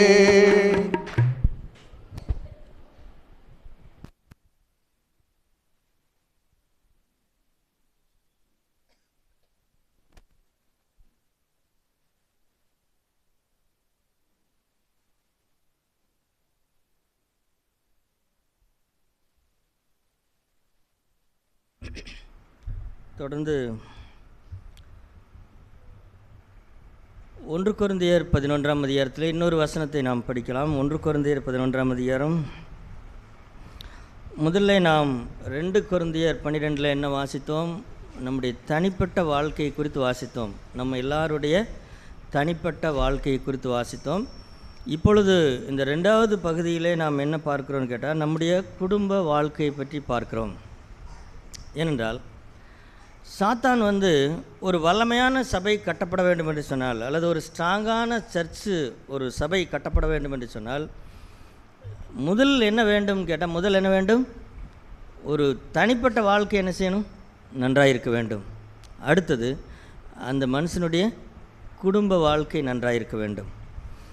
இதற்கப்புறம்தான் சபைக்கு சகோதர ஐக்கியம் கட்டப்படுவது, அதுக்கப்புறம். அதனால் நாம் இன்றைக்கு இந்த 2ஐ மட்டும் நாம் பார்ப்போம். சாத்தான் இந்த 2ஐ குறித்தும் அவன் குறியாக இருக்கிறான். ஒன்று, தனிப்பட்ட வாழ்க்கையிலே நம்முடைய மனதை அவன் கெடுக்கிறான். கெடுத்து தேவனுக்கு உண்மை இல்லாதவர்களாக அவன் என்ன செய்கிறான்? அவன் பண்ணுகிறான். ஏவாளை அப்படித்தான் செய்தான். பாருங்கள், நல்ல ஆண்டவரிடத்திலே சந்தோஷமாய் வாழ்ந்து கொண்டிருந்த அவர்கள் ஒரு தப்பான கருத்தை புகுத்தி, தேவன் வேணுன்னு தான் பண்ணுறாரு, அவர் அவர் வேணுன்னே இவர் இப்படி பண்ணுறாருங்கிற மாதிரி ஒரு பொய்யை சொல்லி ஏவாளுடைய மனதை வஞ்சித்து கெடுத்து அவர்களை நாசமாக்கினான்.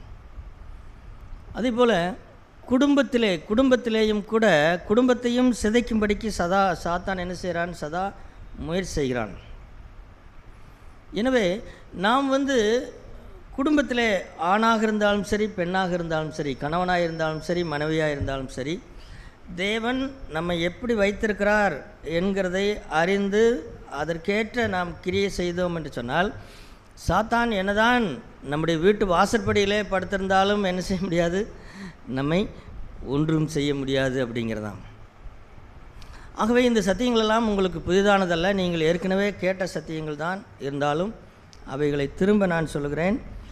1 கொரிந்தியர் 11ஆம் அதிகாரத்திற்கு வாருங்கள். 1 கொரிந்தியர் 11ஆம் அதிகாரம். பவுல் சில விஷயங்களை நாம் எப்படி 2 கொரிந்தியர்களை பார்த்தது போல சில விஷயங்கள் கொரிந்தி சபையாருக்கு தெரியவில்லை. ஆகவே அவர்களுடைய வாழ்க்கையானது சரியில்லாமல் இருந்தது. நீங்கள் 1 கொரிந்தியர் 2 கொரிந்தியர் வாசித்து பார்த்தீர்கள் என்று சொன்னால், இன்னுங்க சர்ச்சுக்கு போகிறவங்களா இப்படி பண்ணுறாங்க அப்படின்னு முகம் சுளிக்கிற அளவுக்கு அவர்களுடைய வாழ்க்கை இருந்தது. அதற்கு காரணம் என்ன அப்படின்னு கேட்டால், நிறைய விஷயங்கள் என்ன செய்ய வேண்டும், எப்படி செய்ய வேண்டும் என்கிறது தெரியவில்லை. அதான் காரணம். தெரியவில்லை, தெரிந்தாலும் அதற்கு மனதில்லை, அது வேறு. ஆகவே பவுல் நிறைய காரியங்களை கொரிந்தி சபையார் இடத்திலே திருத்தினார். அப்படி திருத்தி, அதே போல் குடும்ப வாழ்க்கை குறித்தும் அவர்கள் என்ன குழப்பம் பண்ணார்களோ தெரியவில்லை. ஆகவே குடும்ப வாழ்க்கை என்றால் என்ன, அல்லது கணவன் மனைவி என்றால் என்ன அப்படிங்கிற விஷயத்தையும் அவர் சொல்லிக் கொடுக்க வேண்டியதாக இருந்தது. ஆகவே அதைத்தான் அவர் சொல்கிறார். 1 கொரிந்தியர் 11ஆம் அதிகாரம் 3வது வசனத்தை பாருங்கள். ஒவ்வொரு புருஷனுக்கும் கிறிஸ்து தலையாக இருக்கிறார் என்றும், ஸ்திரீக்கு புருஷன் தலையாக இருக்கிறார் என்றும், கிறிஸ்துவுக்கு தேவன் தலையாக இருக்கிறார் என்றும் நீங்கள் அறிய வேண்டும் என்று விரும்புகிறேன். இது தெரியலையா? உங்களுக்கு தெரியும்னு நான் விரும்புகிறேன்னு சொன்னேன். அதுக்கு முன்னாடி தெரியலேன்னு கேட்டால், உண்மையிலே அவங்களுக்கு தெரியல. சில விஷயங்கள் எப்படி செய்யப்பட வேண்டும், எந்த மாதிரி அந்த வரிசையானது எப்படி இருக்க வேண்டும் அப்படிங்கிறத அவர்களுக்கு தெரியல. அதனாலே பல்வேறு பிரச்சனைகள். ஆனால் பவுல் அந்த வரிசை கிரமத்தை சொல்லிக் கொடுக்கறதை பாருங்கள். இப்போது இங்கே சகோதரிகள், நான் சரியாய் படிக்கிறேனா அப்படின்னு சொல்லி நீங்கள் சொல்லுங்கள். ஏனென்றால் நான் சரியாக படிக்கிறேனா இல்லையான்னு நீங்கள் தான் கண்டுபிடிக்கணும். ஒவ்வொரு புருஷனுக்கும் கிறிஸ்து தலையாக இருக்கிறார் என்றும், ஒவ்வொரு ஸ்திரீக்கு கிறிஸ்து தலையாக இருக்கிறார் என்றும், கிறிஸ்துவுக்கு தேவன் தலையாக இருக்கிறார் என்றும் நீங்கள் அறிய வேண்டும் என்று விரும்புகிறேன். கண்ணாடியை கழட்டிட்டு படிடா அப்படின்னு சொல்கிறீங்களா? ஏன்டா உனக்கு என்ன படிக்க தெரியுதா, நீ தமிழ் படித்தவன் தானா அப்படின்னு நீங்கள் சொல்லுங்களேன். ஏதாவது சொல்லுங்கள். இல்லை அப்படி இல்லை அப்படின்னு சொல்லுங்கள். இப்போ நான் படித்தேன் சரிதானா? நல்லா படி பாருங்கள். அதாவது ஒவ்வொரு புருஷனுக்கும் கிறிஸ்து தலையாக இருக்கிறார் என்றும் ஒவ்வொரு ஸ்திரிக்கும் கிறிஸ்து தலையாக இருக்கிறார் என்றும் கிறிஸ்துவுக்கு தேவன் தலையாக இருக்கிறார் என்றும் நீங்கள் அறிய வேண்டும் என்று விரும்புகிறேன். இன்னும் திரும்ப இப்போ தானுங்க கரெக்டாக படிச்சிருக்கிறீங்க அப்படின்னு சொல்கிறீங்களா? என்ன தப்புண்ண நான்? இதை நான் வாய் விட்டு வேறு இதை சொல்லணுமா அப்படின்னு நீங்கள் நினைக்கிறீங்களா? ஆமாம், அது என்ன தப்பு பண்ணேன் நான்? ஒவ்வொரு ஸ்திரிக்கும் கிறிஸ்து தலையாக இருக்கிறாரா இல்லையா? இல்லை இல்லை. அவரை மத்தியானத்து மேலே நீங்கள் பார்த்துங்க. மத்தியானத்துக்கு மேலே சாப்பிட்ற நேரத்தில் அவரை என்ன பண்ணணுமோ அவரை பண்ணுங்க. அப்படின்னு என்னென்னா, நான் படித்தது நல்ல நேர்த்தியாக இருக்கிற மாதிரி தான் தெரியுது. என்ன படித்தேன் நான்? ஒவ்வொரு புருஷனுக்கும் கிறிஸ்து தலையாக இருக்கிறார், அதே போல் ஒவ்வொரு ஸ்திரிக்கும் கிறிஸ்து தலையாக இருக்கிறார் அப்படின்னு படித்ததில் தப்பா? ஆனால் வேதத்தில் எப்படி எழுதிக்கிறது? ஒவ்வொரு புருஷனுக்கும் கிறிஸ்து தலையாக இருக்கிறார் என்றும் ஸ்திரிக்கு புருஷன் தலையாக இருக்கிறார் என்று. இதுதான் இந்த மாதிரி இந்த வரிசை கிரமத்தை தான் நாம் எல்லாரும் அறிந்து கொள்ள வேண்டும். அதே போல் அங்கே கிறிஸ்துவுக்கு தேவன் தலையாக இருக்கிறார் என்று. இதை பாருங்களேன், இது ஒரு அழகான ஒரு அற்புதமான ஒரு ஒழுங்கு. இது ஒரு அழகானதும் அற்புதமானதுமான ஒழுங்கு. இதை யாராவது குலைக்க நினைத்தால் அது தப்பாக போயிடும். ஆகவே இந்த நேரத்தில் நாம் அதே நேரத்தில் சகோதரர்களுக்கு ஒன்று சொல்லுகிறேன். ஒரு வசனத்தை உங்களுக்கு காண்பிக்கிறேன். பழைய ஏற்பாட்டிலே ஆதியாகமம் புஸ்தகம் 1ஆம் அதிகாரத்திலே அதை புருஷர்கள் சந்தோஷமாய் ஏற்றுக்கொள்வார்களா அப்படின்னு சொல்லி பார்க்கலாம்.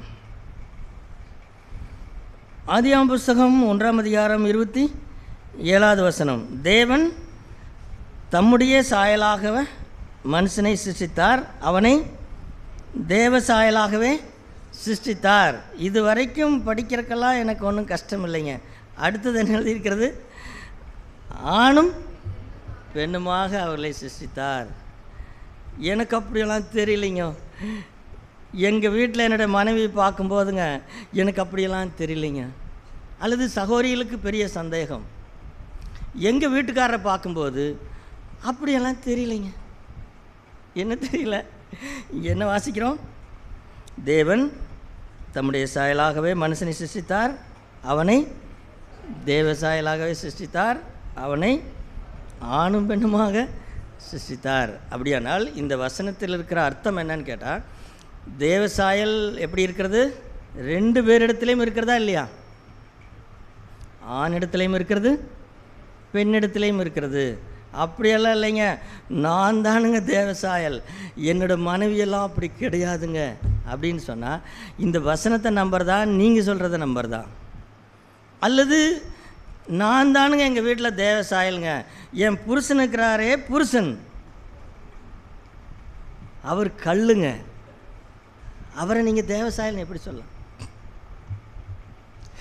அவர் கல்லோ மண்ணோ எதுவோ இருந்துட்டு போகுது. கல்லானாலும் கணவன், புல்லானாலும் புருஷன் வாழ்ந்துட்டு இருக்கிறேங்க.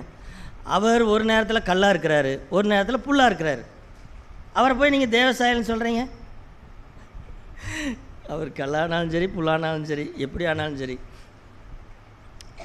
2 பேருமே யார்? தேவசாயல். அது எங்கே ஆண்டவர் காண்பிக்கிறார் என்பதும் உங்களுக்கு தெரியும். ஆண்டவர் தன்னை பற்றி தன்னுடைய சாயலை காண்பிப்பதற்காக தன்னுடைய 2யுமே அவர் காண்பிக்கிறார் வேதத்தில். அதை உங்களுக்கு முதல்ல காண்பிக்கிறேன். ஒரு காலகட்டத்திலே சகோதரர்களே, உங்களுக்கு ஒரு கதை சொல்கிறேன். கதையில் நடந்ததை தான் சொல்கிறேன். இஸ்ரேல் ஜனங்களுக்கு என்ன ஆகிவிட்டதுன்னு கேட்டால், அவர்களுடைய பாவத்து நிமித்தம் ஆண்டவர் அவர்களை சில நேரங்களிலே கைவிட்டாருங்கிறது எதற்காக அப்படின்னு கேட்டால், அவர்கள் தங்கள் தப்பை உணர்ந்து திருந்தோணுங்கிறதுக்காக சில நேரங்களில் கைவிடுகிற மாதிரி தெரியும், அவனால் கைவிட மாட்டார். ஆனால் அவர்களோ, இஸ்ரேல் ஜனங்களோ, தங்களுக்கு வருகிற பிரச்சனை எதனால் வருகிறது அப்படின்னெல்லாம் நினச்சி பார்க்குறதெல்லாம் கிடையாது. அவங்க ஒரே அடியாக என்ன பேசிடுவாங்கன்னு கேட்டால், தேவன் எங்களை மறந்துட்டாருங்க, கர்த்தருக்கு கண் இல்லை. கர்த்தருக்கு என்ன இல்லை? கண்ணு கிடையாதுங்க. அவர் எங்களுக்கு கண்ணு கிடையாது, அவருக்கு மனசும் கிடையாது. என்ன மனசு? மனசு மறந்துட்டாரே என்னைய. உங்களுக்கு மனசு இருக்குதா? மனசு இருந்தால் மறக்க மாட்டீங்களே. நீங்கள் மறந்துட்டீங்க, நீங்களும் கைவிட்டீங்க, கண்ணு இல்லை அப்படிங்கிற அளவுக்கு பேசினாங்க. யார்? இஸ்ரேல் ஜனங்கள். அப்போது ஆண்டவருக்கு அதை கேட்டு கண்ணில் தண்ணி வரையாத குறையாயிருச்சு. நீங்கள் யோசித்து பாருங்கள், உங்களை நீங்கள் செல்லமாய் வளர்க்கிற பிள்ளைகள் உங்களை பார்த்து உங்களுக்கு கண்ணு கிடையாது, மனசு கிடையாது அப்படின்னு உங்களை பார்த்து சொன்னால் உங்களுக்கு கண்ணீர் வருமா வராதா? ஏப்பா, நான் உன்னை எப்படி பெற்று வளர்த்தேன் தெரியுமா? எவ்வளோ உனக்காக கஷ்டப்பட்டேன் தெரியுமா? எவ்வளவு நான் திங்காமல் உங்காமல் இருந்து உன்னை வளர்த்தேன் தெரியுமா? நான் எவ்வளோ கஷ்டப்பட்டு பீஸு கட்டினேன் தெரியுமா? ஆனால் இன்றைக்கி நீ வளர்ந்துட்டு ஆளாயிட்டேன்னு சொல்லிவிட்டு இப்படியெல்லாம் பேசுகிறியாப்பா, இப்படியெல்லாம் பேசாதப்பா அப்படின்னு ஒரு தாயோ தகப்பனோ அழுகிறது இல்லையா? அழுகிறார்கள். அந்த மாதிரி தான் தேவனை இடத்திலே தேவனை பார்த்து இப்படி சொன்னார்கள். அப்படி சொல்லும் பொழுது ஆண்டவர் என்ன உதாரணம் சொன்னார்? நமக்கு எல்லாருக்கும் தெரிந்த வசனம், ஏசாயா 49வது அதிகாரம், ஏசாயாவின் புஸ்தகம் 49ஆம் அதிகாரத்திலே 14ஆம் வசனத்தை பாருங்கள். சியோன், சியோன் அப்படின்னா யாருன்னு கேட்டால் இஸ்ரேல் ஜனங்கள். அவள் என்ன சொல்கிறாள்?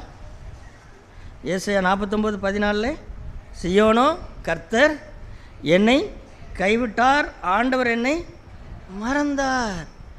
இதெல்லாம் சாதாரண வார்த்தைன்னு நீங்கள் நினைக்காதீங்க சகோதர சொல்லு. நம்முடைய சொந்த பிள்ளைகள் நம்மை பார்த்து இப்படி பேசினா நம்முடைய மனசு எவ்வளவு வலிக்குமோ அவ்வளவு வலிக்கிற வலி நிறைந்த வார்த்தைகள்,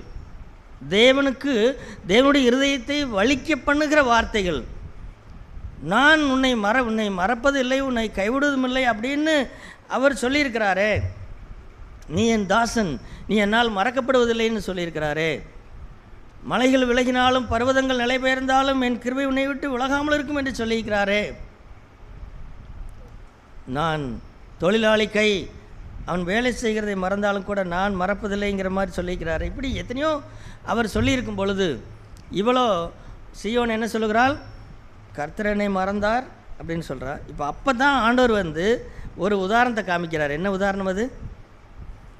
தன்னுடைய அன்பு, நான் எப்படி உங்களை நேசிக்கிறேன் தெரியுமா அப்படிங்கிறதுக்கு யாரை காமிக்கிறாரு? ஒரு புருஷனை அல்ல, ஒரு புருஷனை அல்ல. யாரை காண்பிக்கிறார்? ஒரு ஸ்திரியை காண்பிக்கிறார். எந்த ஸ்திரீ? என்ன வாசிக்கிறோம்? ஸ்திரியானவள் தன் கற்பத்தின் பிள்ளைக்கு இறங்காமல் தன் பாலகனை மறப்பாளோ? அவர்கள் மறந்தாலும் நான் உன்னை மறப்பதில்லை. அப்போ என்னன்னு கேட்டால், இப்போ செய்திக்கு வருவோம். தேவன் தன்னுடைய அன்பை காண்பிப்பதற்கு, தன்னுடைய சாயலை காண்பிப்பதற்கு, நான் உன்னிடத்தில் எவ்வளவு உன்னை நேசிக்கிறேன் அப்படிங்கிற அந்த சாயலை காண்பிப்பதற்கு யாரை அழைக்கிறார்? ஒரு பால் கொடுக்கிற ஒரு ஸ்திரியை அழைக்கிறாள். அந்த பொண்ணை போய் பாரு. ஒரு குழந்தை பிறந்து ஒரு 10 நாள் தான் ஆன ஒரு தாயை போய் பாரு. அந்த தாய் தன் பாலகனை மறந்து விட்டு போவாளோ எங்காவது?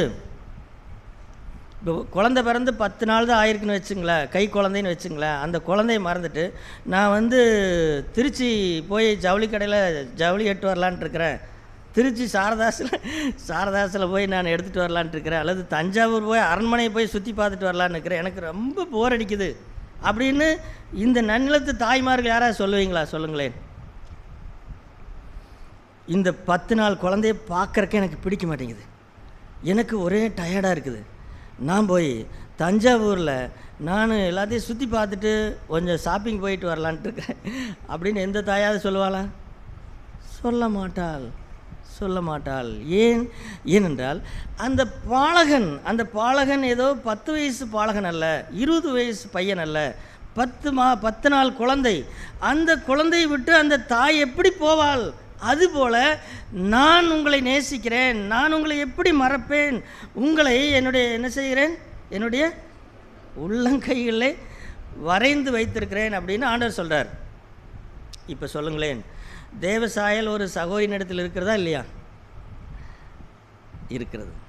அதனால் குழந்தை பெற்ற வீட்டுக்கு நீங்கள் போனீங்கன்னு சொன்னால் குழந்தையினிடத்திலையும் கற்றுக்கொள்ளலாம்.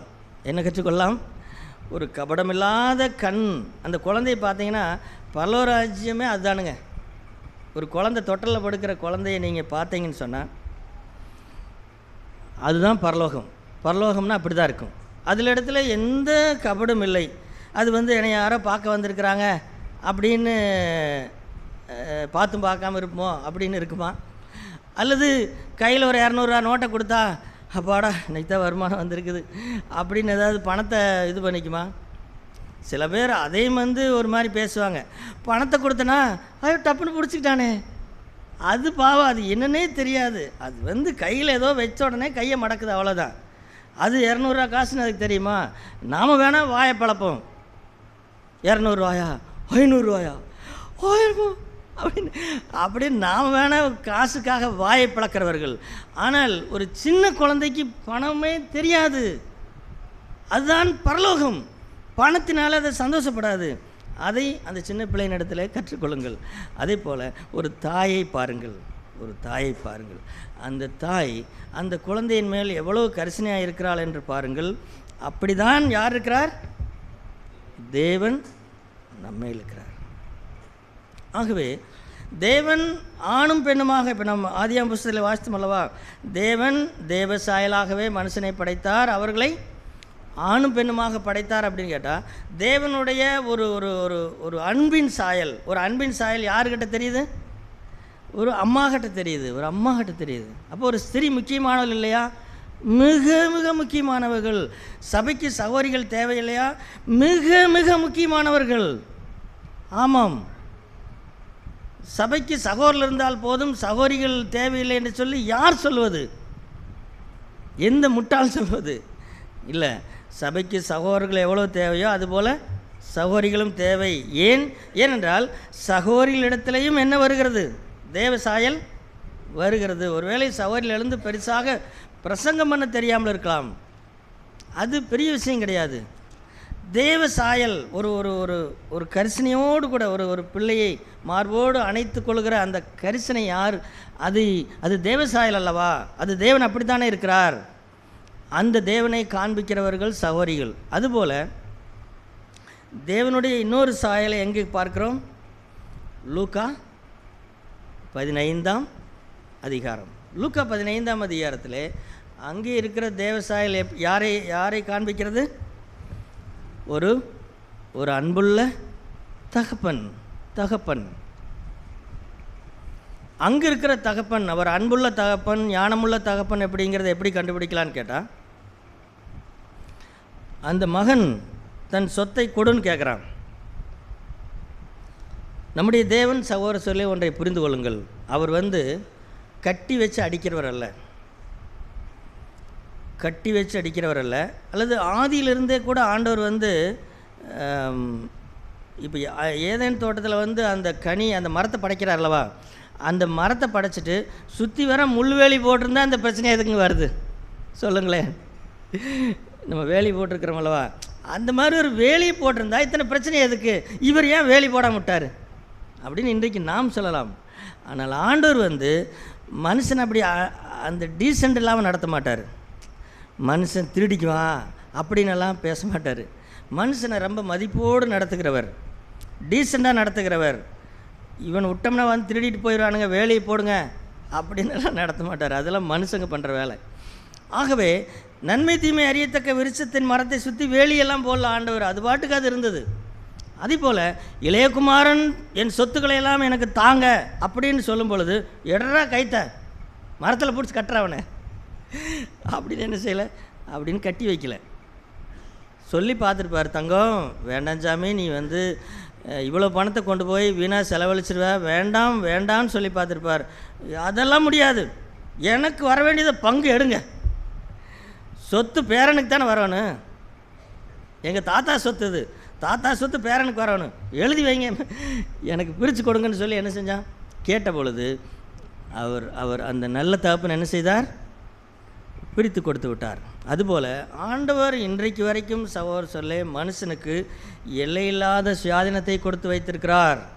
ஆமாம், நீங்கள் அவர் சொல்லி பார்ப்பார். அதற்கப்புறம் கட்டி வச்செல்லாம் அடிக்க மாட்டார், அப்படி போல் அந்த இளையகுமாரன் சொத்தை கேட்டான், அவர் திருப்பி பிரித்து கொடுத்துட்டாரு. பிரித்து கொடுத்த தகப்பன் ஞானமுள்ள தகப்பன். என்ன அதுக்கப்புறம் அவருடைய ஞானம் என்னன்னு கேட்டால், அவர் பின்னாடியே போகல, பின்னாடியே கும்பகோணத்து வரைக்கும் பஸ் ஏறிக்கிட்டோ, தஞ்சாவூர் வரைக்கும் பஸ் ஏறிக்கிட்டோ, தங்கம் சாமி வாசாமி வாசாமி அப்படின்னெல்லாம் போகல. போனவன் போனான், அப்புறம் அவனை தேடிக்கொண்டு அவர் போகலை. ஏன் போகலைன்னா அதுதான் ஞானம். என்ன ஞானம்னா, இந்த தகப்பன் பின்னாடியே போய்கிட்டு இருந்தால் தொடர்ந்து அவங்க அப்பா கிட்ட இருக்கிற காசெல்லாம் வாங்கிட்டே இருந்திருப்பான். சரி நான் வீட்டுக்கு வரேன், இன்னொரு 100 ரூபா கொடுங்க அப்படின்னு பணத்தை வாங்கிட்டு கும்பகோணத்தில் ஒரு 100 ரூபாய் வாங்குவான், தஞ்சாவூரில் ஒரு 100 ரூபாய் வாங்குவான், அப்புறம் திருச்சிக்கு போய் இன்னும் பணத்தை கொடுப்பான். இந்த அப்பா பின்னாடியே போய்கிட்டு பணத்தை கொடுத்துட்டே இருக்க வேண்டியது தான். ஆனால் இவர் ஞானமுள்ள தகப்பன். அவன் செலவழியும், அவன் கையில் காசு இருக்காது. காசு இல்லைன்னா இந்த உலகத்தில் யாரும் அவனை மதிக்க மாட்டாங்க, அவனுக்கு திங்கிறதுக்கு என்ன செய்ய மாட்டாங்க, சோறு கூட தரமாட்டாங்க. அப்படிங்கிற போது அவனுக்கு புத்தி தெளியும், அப்பொழுது அவன் திரும்பி வருவான் அப்படின்னு என்ன செய்தார், அவர் அவனை தேடி போகவில்லை. அதுதான் தேவசாயல். ஞானமுள்ள தகப்பன் என்பது அதுதான். பின்னாடியே போய்கிட்டு தொங்கிட்டு இருந்திருந்தால் அவன் ஒன்றும் இன்னும் இருக்கிற சொத்தையும் காலி பண்ண வச்சுருப்பான். ஆனால் இவரோ, நீ செலவழி, எல்லாம் உன்னை விட்டு போகட்டும், எல்லாம் உன்னை விட்டு போன பிறகு உன்னை யார் மதிக்கிறாங்கன்னு பார்ப்போம். இந்த உலகம் உன்னை மதிக்குமா, உனக்கு யாராவது சோறு கொடுப்பாங்களா அப்படின்னா அதே மாதிரி தான் நடந்தது. அவனுக்கு யாரும் பண்ணிதிங்கிறத விட்ட கூட என்ன செய்யலை, கொடுக்கல. அப்போது அவன் ஒரு நாளே உடைந்து வந்தான். உடைந்து திரும்பி வரும்பொழுது இந்த தகப்பன் என்ன செய்தார்னா, அவனை ஓடி போய் என்ன செய்தார், அவருக்கு பணம் பெரிதல்ல, பணம் பெரிதல்ல. அதுதான் தேவசாயல். தேவன் எப்பொழுதுமே இவன் எனக்கு எவ்வளவு நஷ்டத்தை உண்டு பண்ணியிருக்கிறான் என்பதையெல்லாம் பார்க்க மாட்டார். என்னுடைய பேரை எவ்வளவு கெடுத்தான் என்பதை பார்க்க மாட்டார்.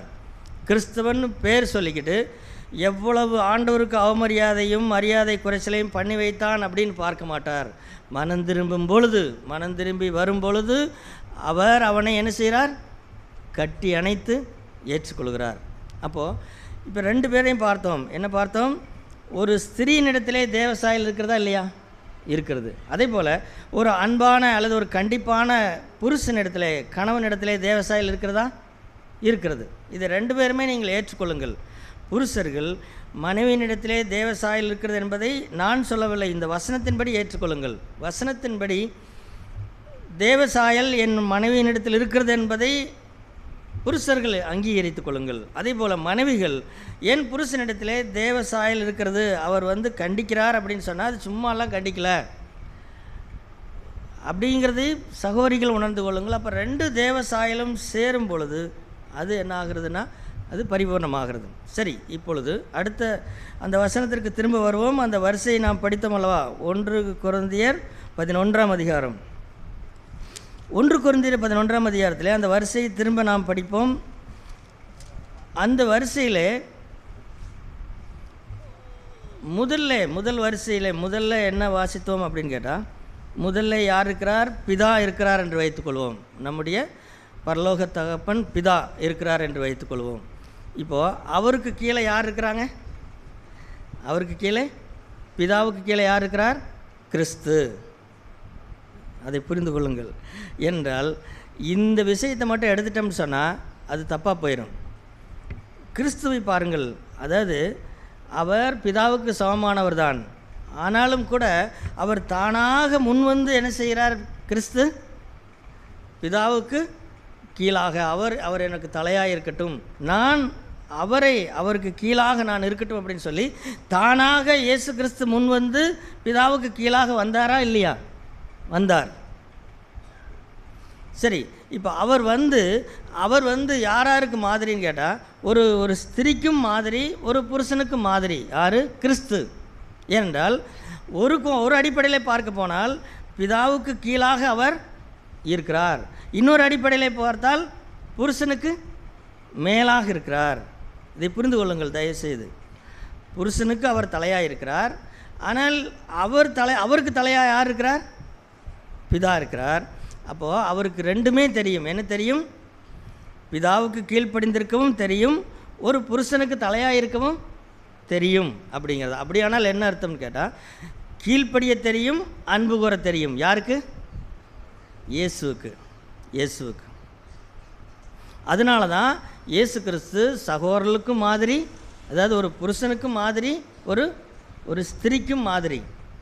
அதனால் ஸ்திரீகளாக இருக்கிறவர்கள், சகோதரிகளாக இருக்கிறவர்கள் அவருடைய ஒரு பகுதியை பாருங்கள். என்ன பகுதின்னு கேட்டால், அவர் எப்படி பிதாவுக்கு கீழ்ப்படிந்தார் அப்படிங்கிறத பாருங்கள். அதேபோல் புருஷர்கள் எப்படி பாருங்கள் அப்படின்னு கேட்டால், இயேசு கிறிஸ்து சபையை அல்லது என்னை எப்படி நேசிக்கிறார் என்று பாருங்கள். இப்படி பார்த்தால் நம்முடைய வாழ்க்கை நன்றாய் மாறிவிடும். சகோதரிகள் இயேசு கிறிஸ்து எப்படி பிதாவுக்கு கீழ்ப்படிந்தார் என்பதை பார்த்து கற்றுக்கொள்ளுங்கள். புருஷர்களோ கிறிஸ்து எப்படி சபையை நேசித்தார் அப்படின்னு அதை பார்த்து கற்றுக்கொள்ளுங்கள். இதில் தப்பு மாறி மாறி போனீங்கன்னா நீங்கள் தப்பாயிருவீங்க. அதனால் சகோதரிகள் எல்லாருமே இயேசு கிறிஸ்து எப்படி கீழ்ப்படிந்தார் என்று பாருங்கள்.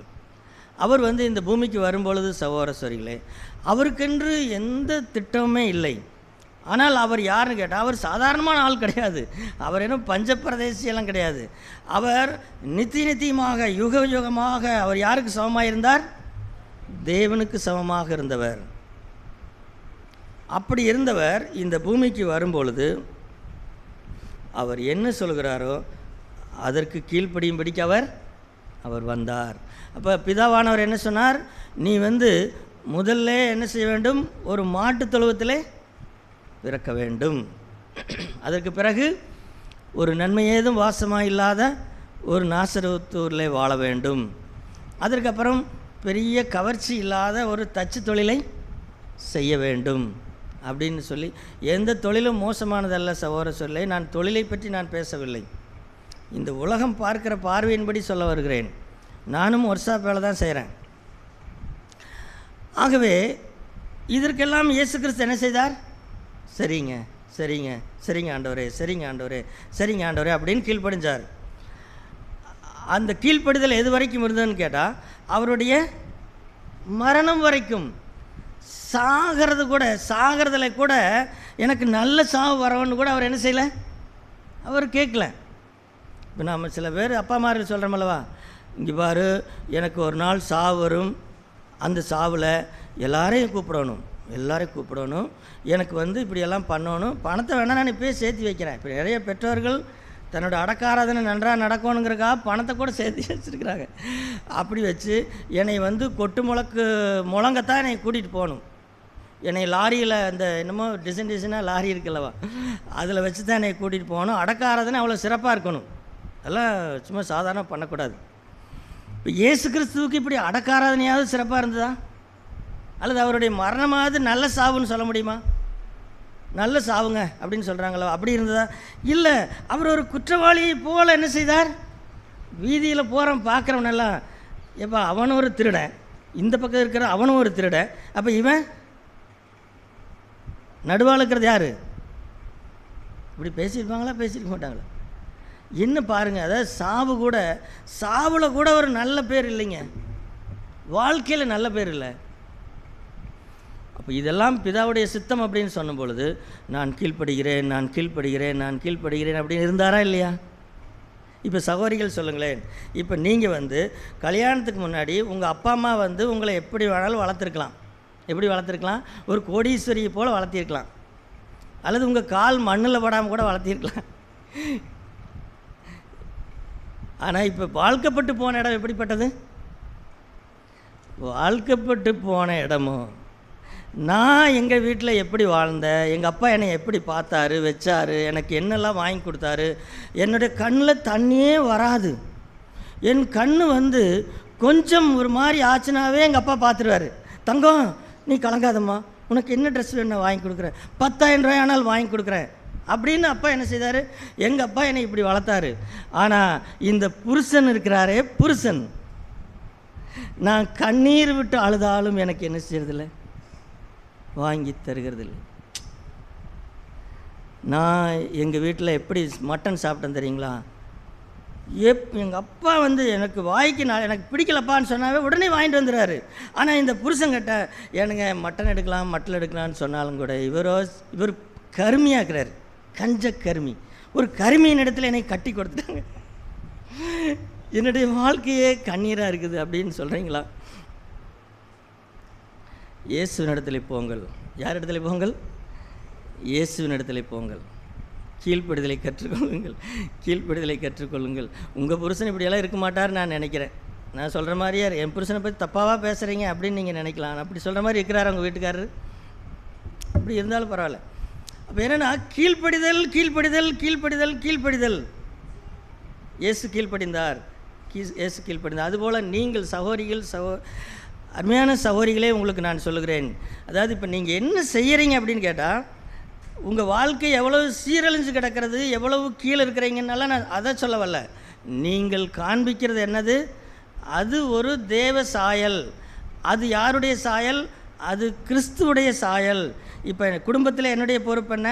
நான் கிறிஸ்துவுடைய சாயலை காண்பிக்கிறேன். அதே போல் ஒரு புருஷனுடைய சாயல் என்னன்னு கேட்டால், புருஷனுடைய சாயல் மனைவி எப்படி இருந்தாலும் என்ன செய்யணும்? மனைவியை நேசிக்க வேண்டும், அன்பு கூற வேண்டும், கசந்து கொள்ளக்கூடாது.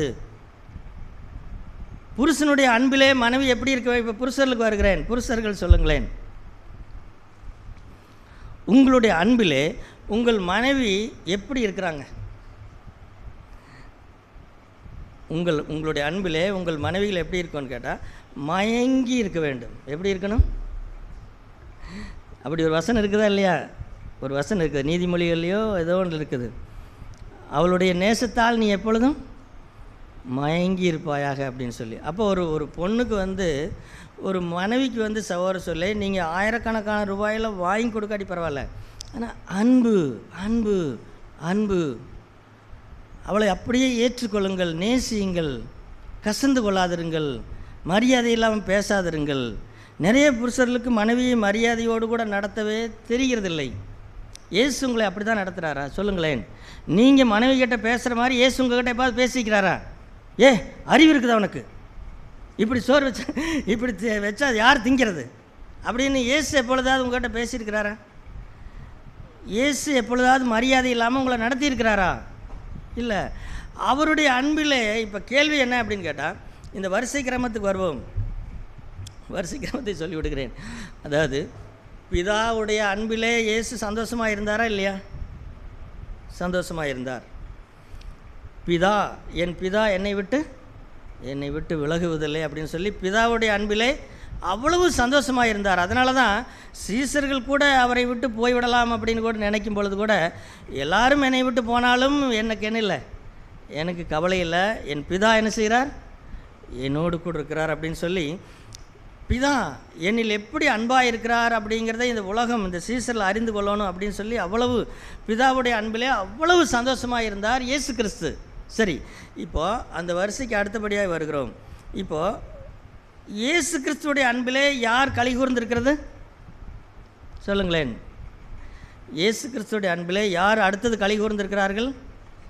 அல்லது பிதாவினிடத்திலிருந்து பெற்ற அந்த அன்பை இயேசு கிறிஸ்து இப்போ யாருக்கு கொடுக்கிறார்? யாருக்கு கொடுக்கிறார்? புருஷனுக்கு கொடுக்கிறார். புருஷன் மேலே அவ்வளவு.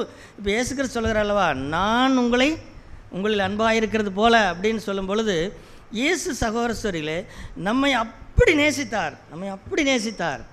இப்போ புருஷர்கள் நீங்கள் சொல்லல அல்லவா, இயேசுவே எனக்காக நீர் தம்மையே கொடுத்தீங்க ஆண்டவரே. இப்போ எத்தனை புருஷர்கள் நீங்கள் சொல்லுங்களேன். உங்களுடைய தனிப்பட்ட ஆராதனை நேரத்தில், ஜெப நேரத்தில் நீங்கள் சொல்லுகிறீர்களா இல்லையா? ஆண்டவரே நான் ஒரு பாவியான என்னை என்ன செய்யுங்க, நீங்கள் நேசிச்சிங்க ஆண்டவரே. அன்பு வெளியேற பெற்ற அன்பு என்னை திக்குமுக்காட செய்கிறது. ஆண்டவரே நான் யார் ஆண்டவரே, என்னை ஏன் இப்படி நேசித்தீர், என்னை ஏன் இவ்வளோ அன்பு கூர்ந்தீர் நீங்கள் கேட்குறீங்களா இல்லையா? அப்போது இயேசுனுடைய அன்பிலே நீங்கள் கலிகூர்ந்து மகிழ்ந்திருக்கிறீர்கள். இப்போ அந்த வரிசையின்படி அடுத்தது என்னங்க நடக்கும் நீங்களே சொல்லுங்களேன். பிதாவுடைய அன்பிலே இயேசு கலிகூர்ந்திருந்தார். இயேசுடைய அன்பிலே ஒரு புருஷன் கலிகூர்ந்திருக்கிறார். இப்போ அடுத்தது அந்த வரிசை அப்படியே வந்தால் எப்படி வரணும்? அடுத்து என்ன சொல்லுங்களேன்.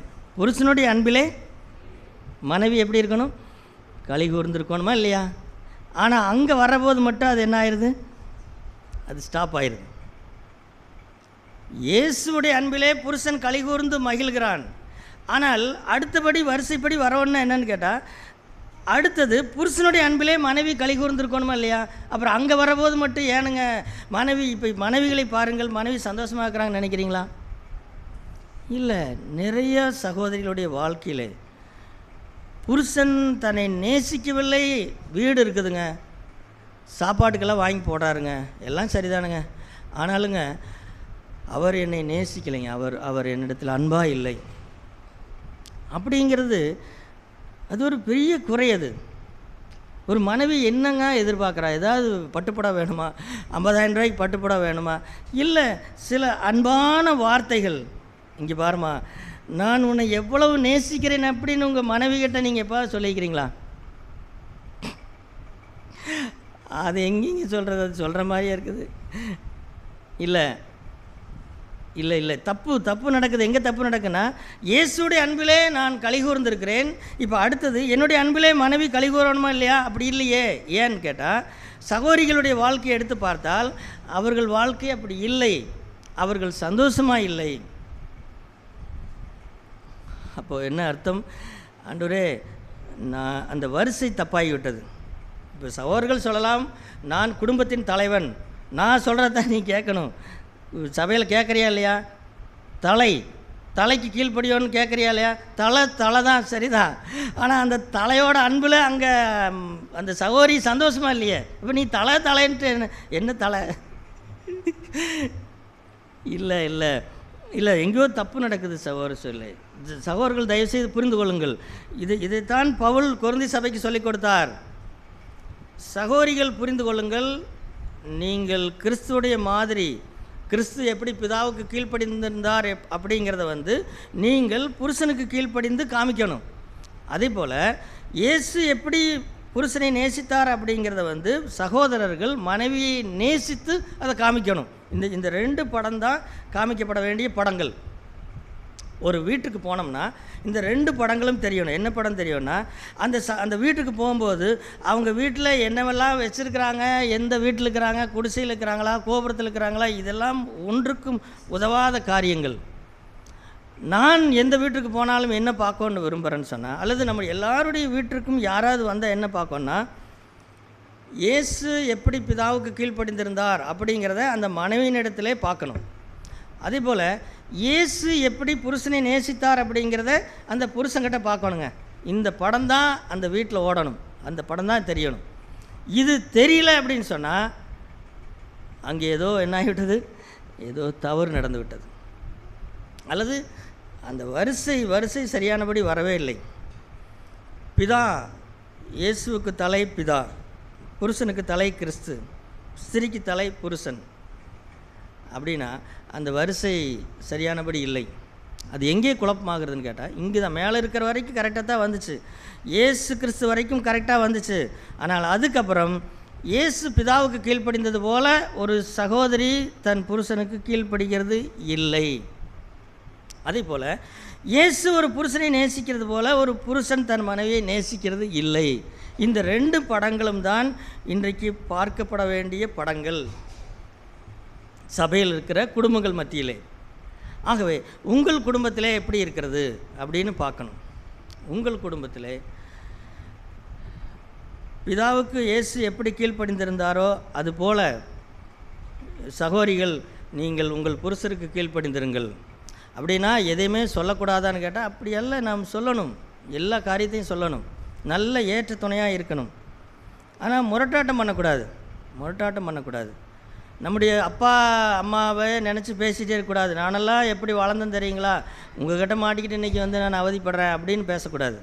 இல்லை, அது வேறு, இது வேறு. அது பரலோகத்தில் இயேசு பிதாவுக்கு செல்லப்பிள்ளையாக இருந்தார், ஆனால் இந்த பூமிக்கு வந்த பொழுது அப்படி இல்லையே. அதுபோல் நீங்கள் கிறிஸ்து எப்படி கீழ்ப்படிந்திருந்தாரோ அதே போல் கீழ்ப்படியுங்கள். அதே போல் புருஷர்கள் உங்கள் மனைவிகளை நேசியுங்கள். உங்களுக்கு இருக்கிறது, வேதத்திலே ஒரு வசனம் இருக்குது அல்லவா, தீமோத்தியில் எழுதப்பட்டிருக்கும், ஒரே மனைவியுடைய புருஷன் அப்படின்னு சொல்லி. அப்போ புருஷர்கள் சொல்லுங்களேன், உங்களுக்கு 10 மனைவிகளை நேசிக்கிற கஷ்டம் இருக்குதா? 10 மனைவிங்க, எனக்கு இருக்கிறது 10 மனைவிங்க, 10 மனைவி எப்படிங்க நேசிக்கிறது அப்படின்னு நீங்கள் சொல்லலாம். ஆனால் உங்களுக்கு யாராவது 10 மனைவி இருக்கிறதா? இல்லைங்க. நான் யார் தெரியுமா? ஒரே மனைவியுடைய புருஷன். நான் ஊழியம் செய்ய தகுதி எனக்கு, நான் ஒரே மனைவியுடைய புருஷன் அப்படிங்கிறீங்களா? அப்போ அப்படின்னா என்னன்னு கேட்டோமா, ஒரே மனைவி தானே, ஒரே மனைவியை நேசிக்க முடியாதா? இப்போ சாலமோனை கேட்டால் கஷ்டங்க. சாலமோனுக்கு எத்தனை மனைவிகள்? 700 × 300 1000 மனைவிகள். இப்போ அவர் பாவம் கஷ்டப்பட்டிருப்பார், அவருக்கு தலையை பிச்சுக்கிற மாதிரி இருந்திருக்கும். ஆனால் உங்களுக்கு இருக்கிறது எத்தனை? ஒரே மனைவி. அதே போல் 10 புருஷர்களுக்கு கீழ்ப்படியணுங்கிற கஷ்டம் சகோதரிகளுக்கு இல்லை. நீங்கள் எத்தனை புருஷர்களுக்கு கீழ்ப்படியணும்? ஒரே புருஷன் உங்கள் வீட்டில் இருக்கிறாரே அவர் தான். அப்போ வாழ்க்கை ரொம்ப எளிது தான். என்னை கேட்டால் சகோதரிகளுக்கு எளிமையான வாழ்க்கை தான், சகோதரர்களுக்கு எளிமையான வாழ்க்கை தான், எப்பொழுது இந்த வரிசையின்படி வாழ்ந்து விட்டால். ஆனால் இந்த வரிசையை நாம் குலைத்து விட்டோம் என்று சொன்னால் அப்புறம் எல்லாமே தாறுமாறாக போய்விடுகிறது. ஆகவே நாம் எப்பொழுதுமே இயேசுவை மாதிரியாய் வைத்துக்கொள்வோம். அவர்தான் அன்பு கூறுவதற்கும் மாதிரி, அவர்தான் கீழ்ப்படிவதற்கும் மாதிரி. இந்த 2 படங்களும் இருந்தால், அப்படிப்பட்ட குடும்பத்தை கட்டிவிட்டு நீங்கள் சபைக்கு வந்தால் சபை எப்படி இருக்கும்? சபை ரொம்ப மகிமையாக இருக்குங்க. சபை ரொம்ப மகிமையாக இருக்கும். அப்படி நீங்கள் வீட்டில் இருந்து விட்டு இங்கே சபையிலே வந்து இருந்தால் அந்த சபை கூட்டம் எப்படி இருக்கும்? ஒவ்வொரு சபை கூட்டம் ஒரு அற்புதமான சபை கூடுதலாக மாறிவிடும். தேவன் நமக்கு உதவி செய்வாராக.